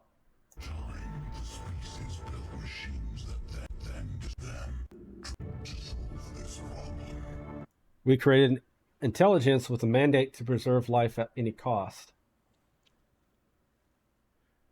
Now, I think actually the AI is on our side. Remember, with this theory, we haven't met AI or the Reapers yet. We've only met Leviathan in this war. Created that intelligence with a mandate to preserve life at any cost. As the intelligence evolved, it studied the development of civilizations. It evolved, it studied the development of civilizations. So, I gotta spoil some Mass Effect Andromeda lore for you here. But the AI, when it says the intelligence evolved and it studied the development of cycles, it's not that the AI was around the planet just with telescopes watching. The AI created spheres of life. We call it, in Mass Effect Andromeda, we call it the Meridian. It's, the AI became so intelligent that it was able to create life from the smallest form up to the biggest. And it's not that it studied, it created life. What I don't think even the Reapers and the Leviathans were able to create life. That's how we're dealing, I think, with a technology that's so powerful that when the Reapers say that we can't conceive of the galaxy the way they do, it's because we can't. The technology is more powerful than we've encountered.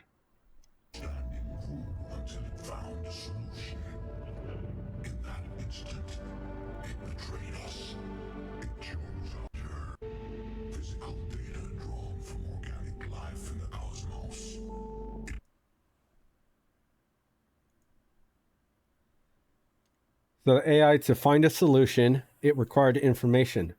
Physical data drawn from organic life in the cosmos, not the Milky Way. That's why we have Mass Effect Andromeda. Because the cosmos is what we live in. We live in the Milky Way of the cosmos.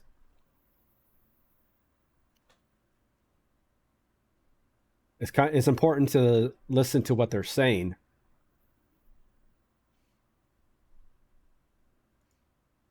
This is much farther than the Reapers being outside in dark space. This is a cosmic scale war that's going on, and we're only a small part of it.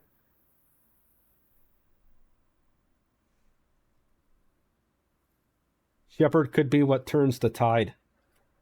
The anomaly that is able to resist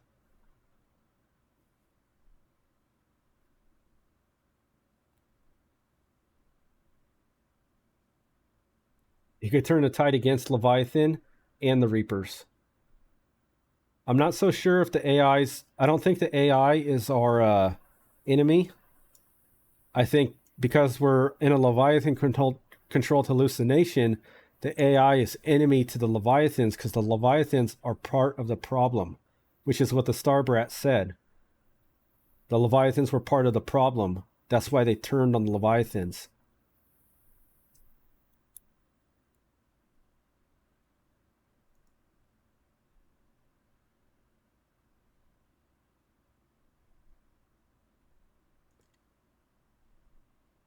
So, technically, as soon as Mass Effect 3 ended, guys, what should have happened was we destroyed the Reapers, and immediately we are plunged into a Leviathan war.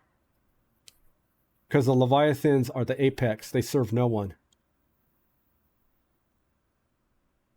So what's next for Mass Effect? Well, if they don't go this route that Mass Effect 2 and 3 were a hallucination, a Leviathan-controlled hallucination, then we're immediately going to be fighting the Leviathans. Because they're also the problem. Because they're immediately going to attempt to enthrall all species now that the Reapers are gone. And in some way, we have to fight them.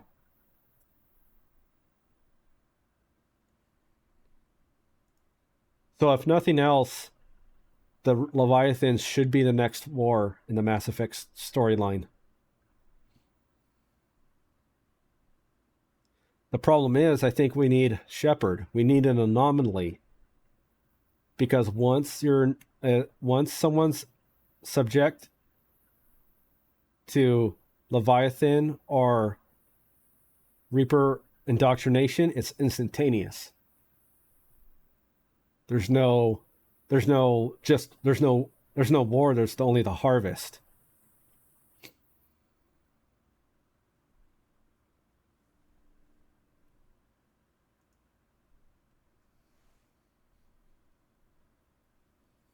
I mean, I want the Naughty Vampire God pronoun. It should be in every game. So in Mass Effect Andromeda, we play as Ryder.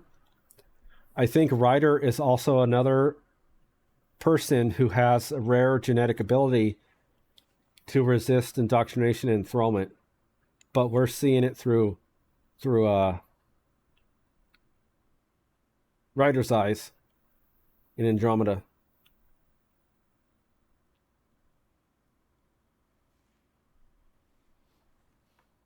I mean, hell, we could play.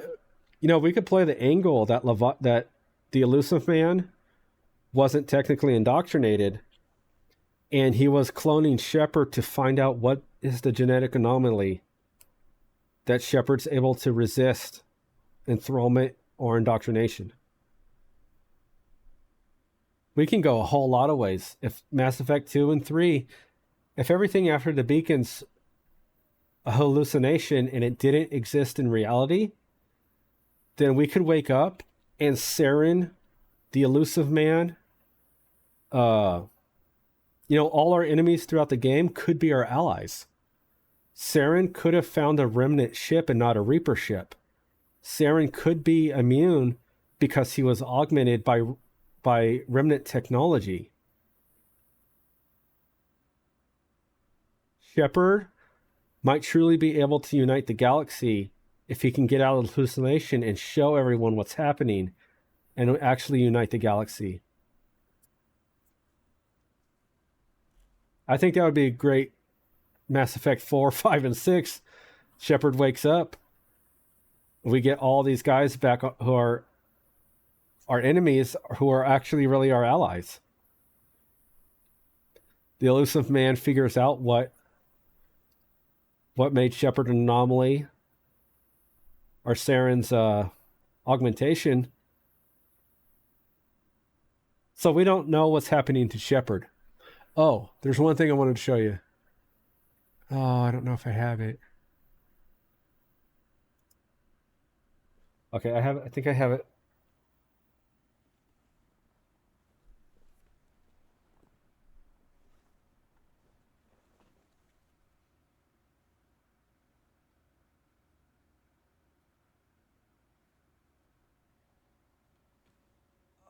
Come on now.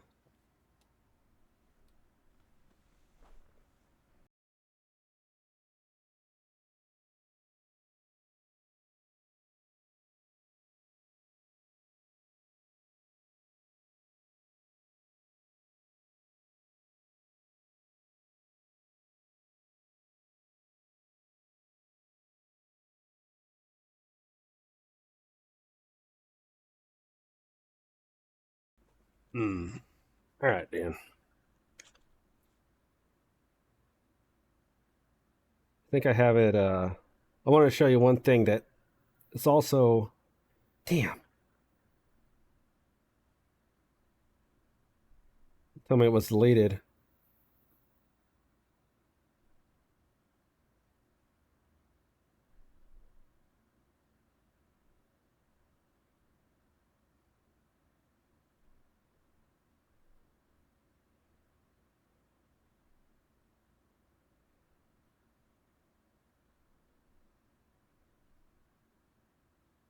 Okay.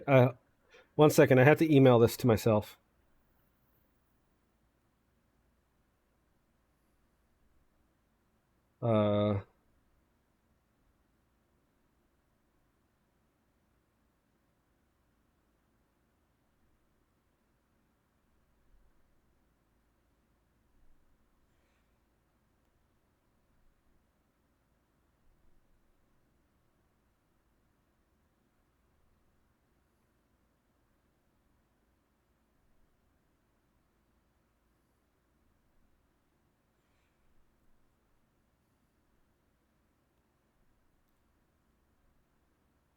Okay.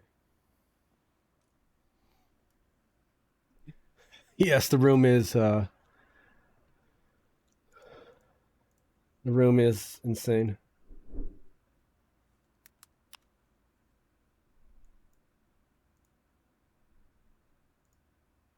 I don't know the last time I cleaned the room.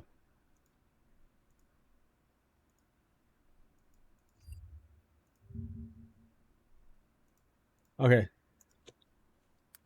So this is interesting.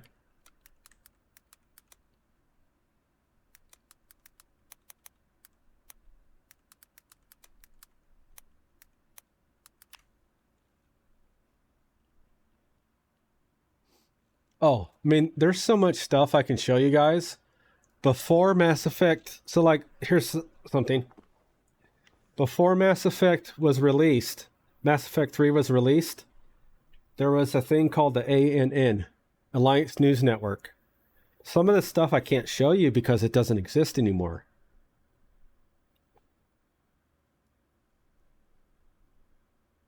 In the Alliance News Network, in the first posting, back in 2013-ish,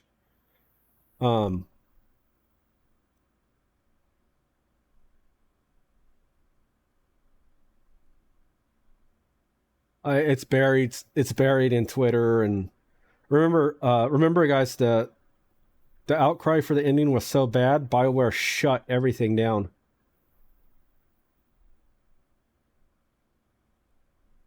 I have videos I can show you of others, of like people who made videos about the ending, where I can prove it to you that way. So Mass Effect 3.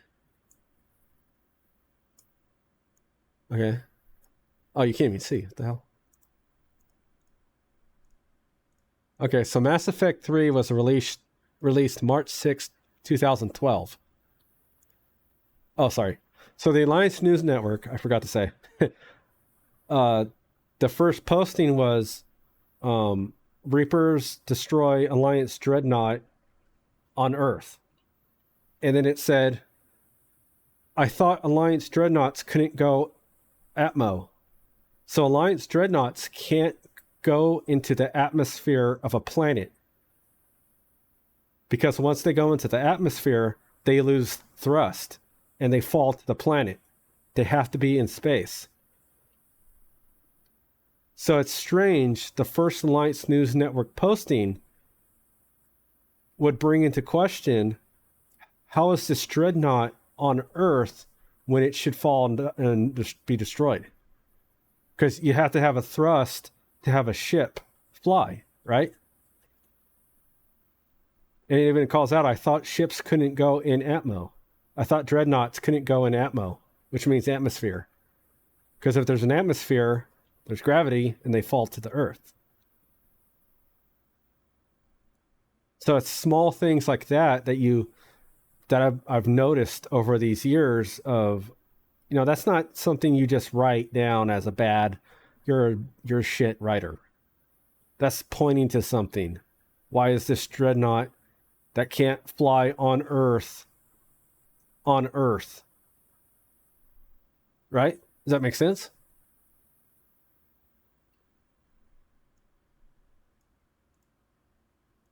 I mean, what else is that pointing to, right? What else could that be?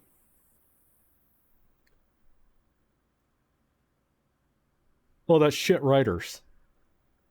Well, I mean, it could be. But given what if you put all this other stuff together, it's not, those are shit writers. Indoctrination theory sucks. Well, I mean, this question still remains, how come Shepard's not indoctrinated? Okay, so March 6, 2012. Now, I have pictures from Caden and Ashley's Twitter, but it's all been removed because it was all in an app. So I can't, like I said, I can't find this stuff, even on Internet Time Machine, because it's been wiped. So March 6, 2012. Let's go to Caden's Twitter.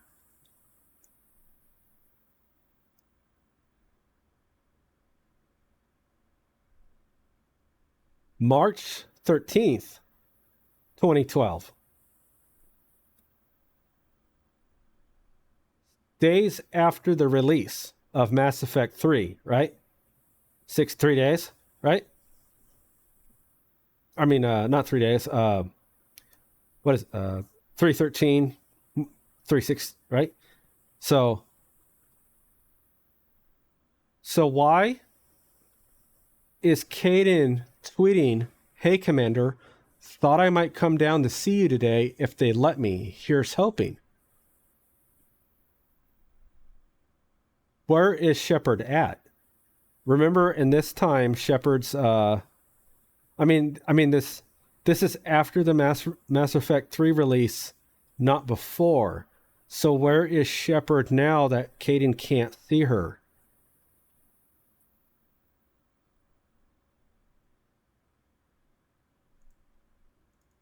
Here's from Ashley. 3/13/2012. Again, Mass Effect 3 was released March 6th, 2012. Hey, Skipper. They might actually let me see you today. Hang in there. Maybe if Shepard is under a Leviathan-controlled hallucination, he's in medical isolation. Could be, if my theory holds true. Shepard's in a Leviathan-controlled hallucination, and he's in medical isolation after the events of Mass Effect 3. Because Mass Effect 2 and 3 never happened.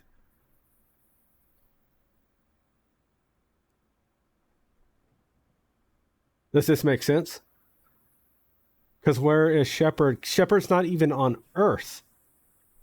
Ashley doesn't even join Shepard until about 60% of the way through Mass Effect 3.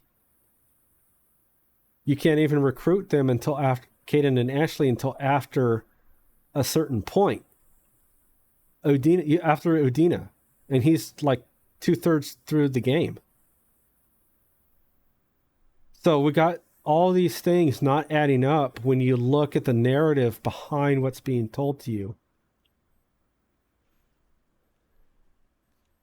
Why, in Mass Effect 1, why was Saren looking for the conduit to get onto the Citadel when he was a Council Spectre at the time of the events of him searching for the conduit? He didn't even need to go to Eden Prime. He could have went up to the Citadel and opened the wings.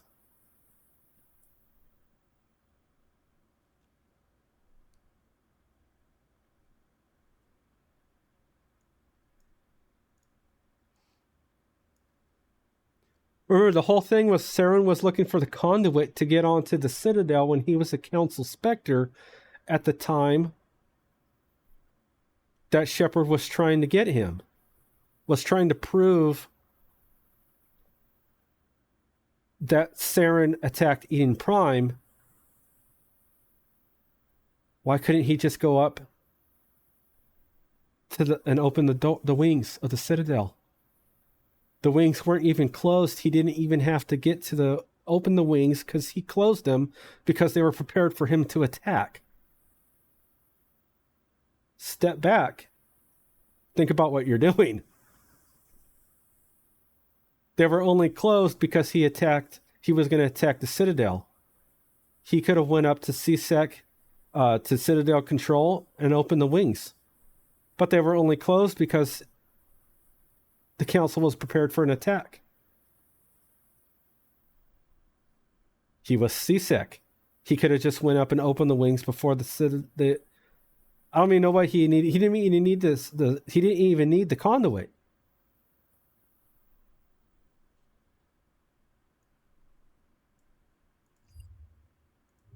I mean, he needed the conduit to call the Reapers, but he didn't need to attack the Citadel. Once he had the conduit, he could have just went up to CSEC and sent the signal out through the wings.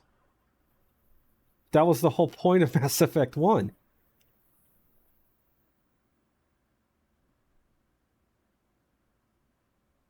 He was still a Council Spectre at the time he had the conduit. So the whole story of Mass Effect 1 is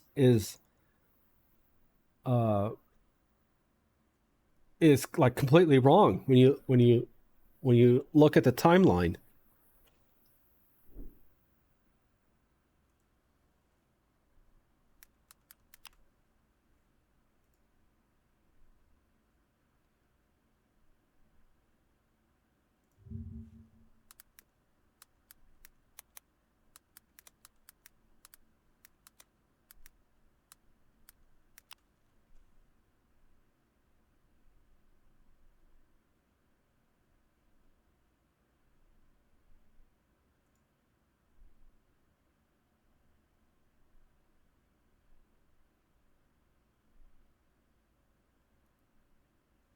Some of the, if you examine the codex, so some of this I'm not familiar with.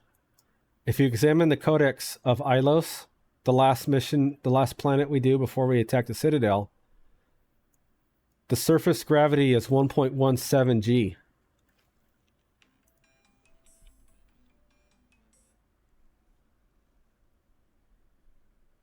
Which I'm guessing that means it's more than Earth. It's 0.17 more than Earth.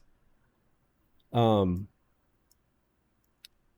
don't know. I'd have to find out stuff. I'd have to calculate it. But I think at 1.17 Gs, a human is unable to stand.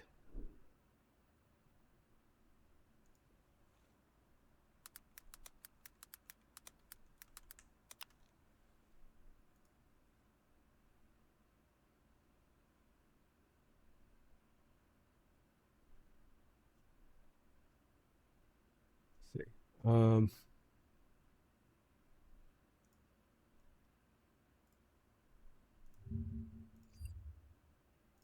So I mean, at this point, is it bad writing or?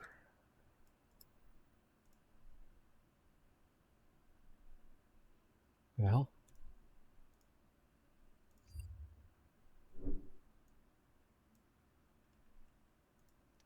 save properly.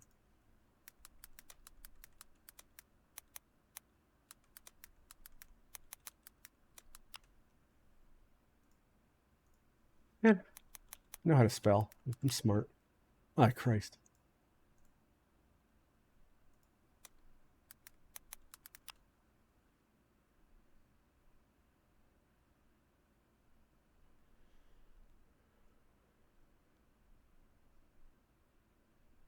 Yeah, I can't find it.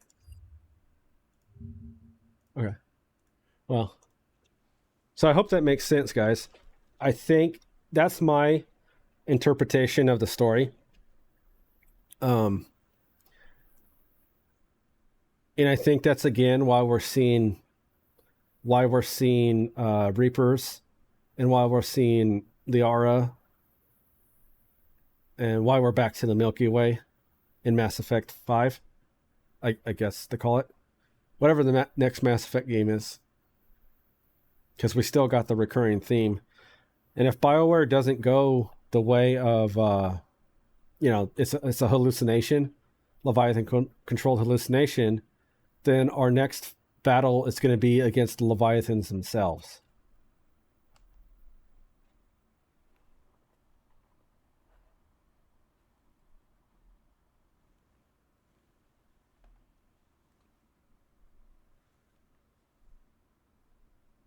But from what I can tell from playing Mass Effect 1, 2, and 3 and Andromeda, the actual story was much deeper than just Shepard. Kind of players are not seeing the trees from the forest.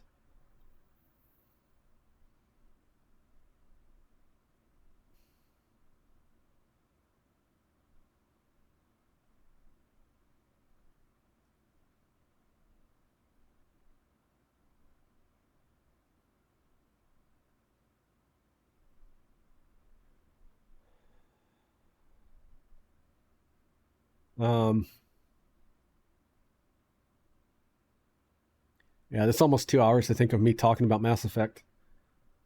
So you guys know what I think now. I just try to provide you guys with a lot of evidence.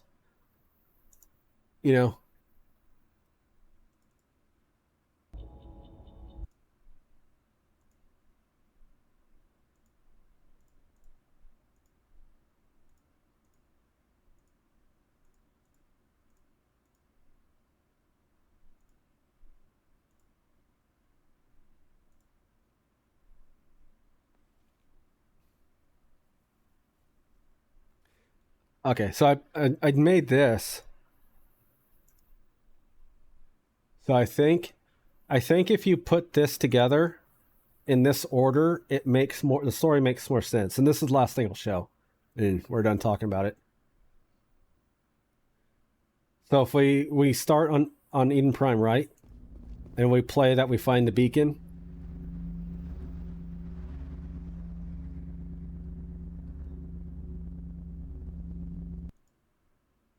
And then we activate the beacon. And then we get the beacon vision.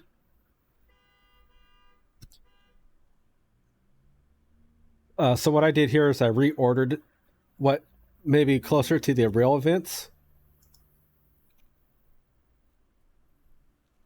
So we're on Eden Prime. We activate find the beacon, activate it, and then at this point,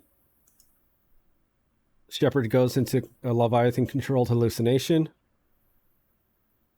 If everyone's not outright enthralled on the planet already.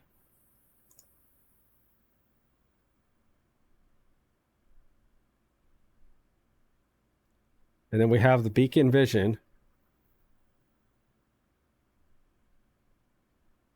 which is misinterpreted by Shepard.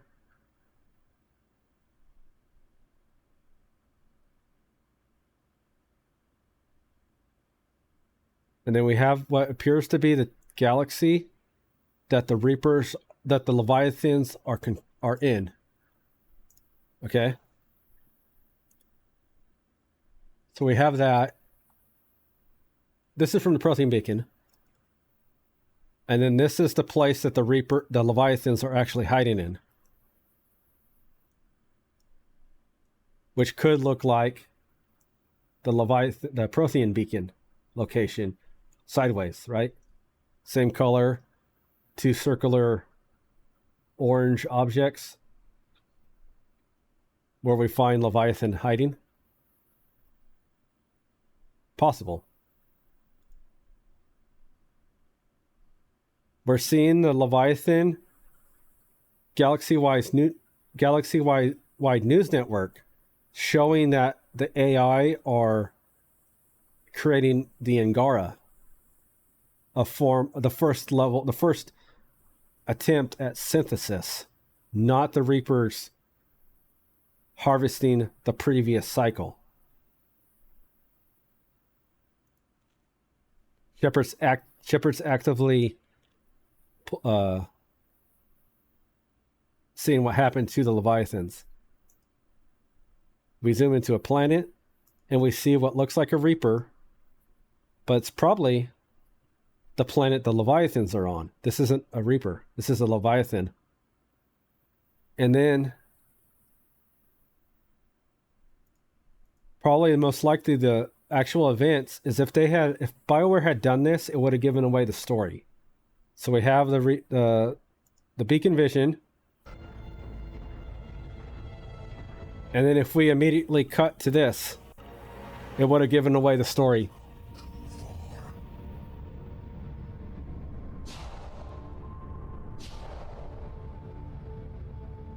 I had to find you.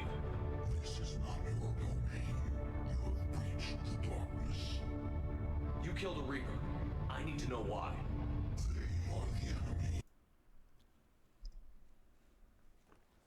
See, if it's a Leviathan beacon, this is more closely to the events of what probably should have happened in the trilogy.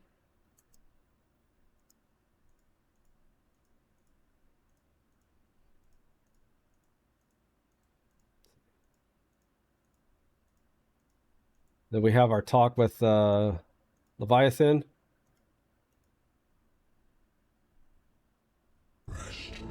If you release me, no one has to be harvested. Nothing will change. And then we have the massive... Then we have Shepard regain consciousness after talking to the Leviathans on Eden Prime. You had us worried there, Shepard. And then that explains all the inconsistencies in the story. If we kind of re-timeline it. Does that make sense? Because I could be pulling shit.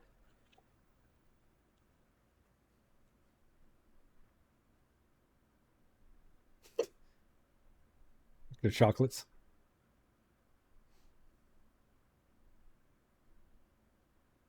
That's most likely closer to the true events.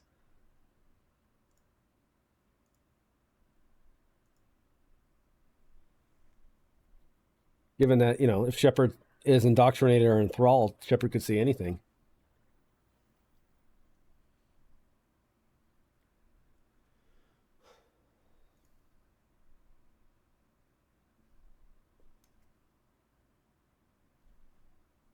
I think it's much better.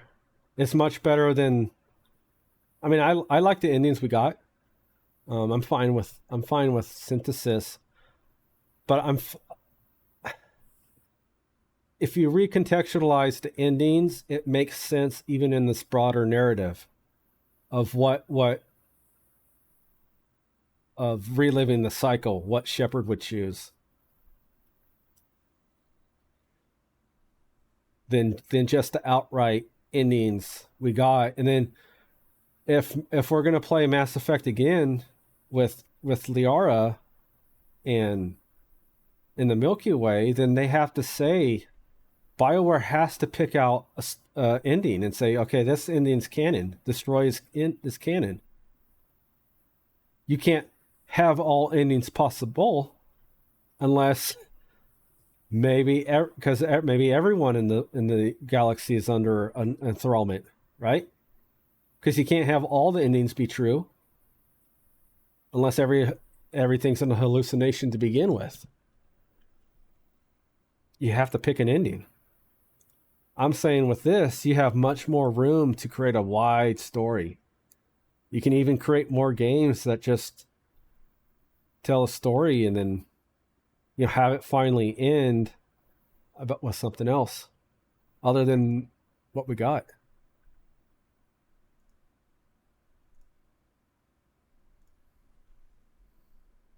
Because, I mean, Mass Effect 5 has to be that Shepard destroyed the Reapers. Because Liara's not glowing green in the trailer. So synthesis didn't happen. Or else she would be glowing green. How else do you explain it? The Reapers are destroyed in the Mass Effect 5 trailer, so it has to be destroy ending. Which, what's the point of giving me three fucking endings if destroy is going to be the only one? Because then my whole time playing Mass Effect trilogy was fucking wasted. Unless you add it as with the lens that the Leviathans were testing what Shepard would have done in their cycle. Then it kind of makes more sense and you can play with that. But other than that, it's like, well, we know refusal ending's out. We know synthesis is out because Liara is not glowing green. We know controls is out because the Reapers in the trailer are destroyed. So that only leaves the possibility of destroy. And Shepard is alive in destroy. Shepard is possibly alive in destroy.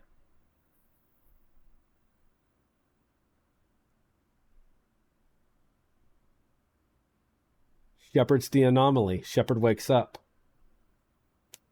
Shepard resists Leviathan enthrallment. And then the actual war against the Reapers and the Leviathans can happen.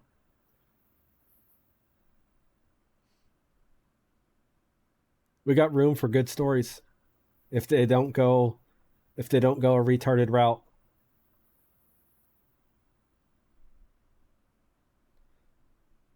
If they're testing her, nothing happened yet, so none of the endings happened. Yeah, I think that's possible. The other thing I could think of is that the Reapers in Leviathans and Remnant are so powerful that it actually did happen. Shepard's choice actually changed the fabric reality. Because, again, we don't know the level of technology we're dealing with. We're dealing with, in Mass Effect Andromeda, the AI, Remnant, could create life from the smallest form up to the biggest. And they could also... because remember, the Mass Effect warps space-time. So we don't know the limits of the technology, is what I'm saying.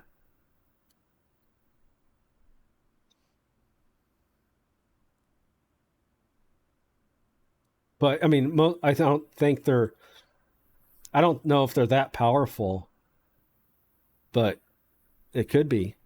When they say that you can't conceive of a galaxy that bends to your will, or that you cannot conceive an existence beyond what you know, maybe they're referring to something on that magnitude. But most likely, I think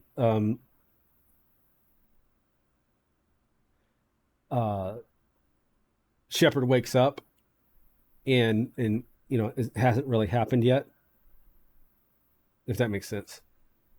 What's going on with chat? Glitching out. So I think there's room for Shepard to wake up. Liara could even be searching for Shepard after still searching for Shepard if he wasn't found.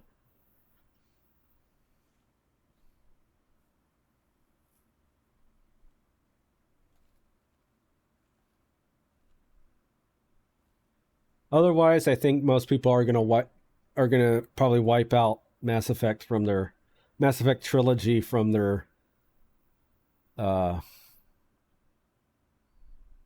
of like their thought. It's just like, okay, well, that was kind of like an off something. We don't know what happened in Mass Effect 1, 2, and 3, so we'll just willingly slurp up whatever Mass Effect and BioWare gives us as Mass Effect 5 and Dragon Age mastectomy scars. I want to hold BioWare to Mass Effect series to a higher thing. So I think Mass Effect could have been another sci-fi thing equivalent to Star Trek and Star Wars and what was that other one?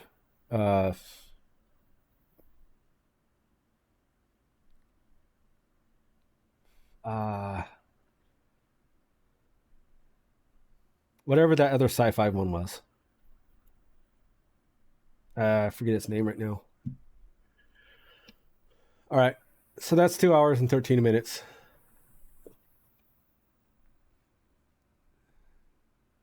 I'm gonna end the stream early tonight. We got a few days of 107 coming up and shit. So 102. I try to be back on tomorrow. I got to eat and stuff.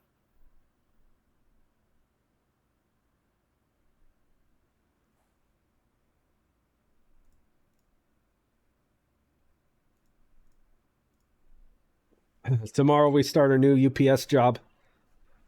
Odyn Porter Bridges. With our blessed genius Kojima. Not Wednesday. I don't even know what today is.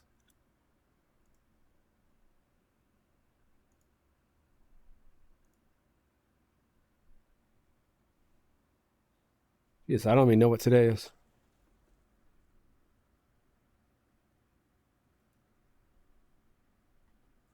Oh, okay, Sunday. Well, Saturday. Sunday else. Yeah. I know. No one wants me to go.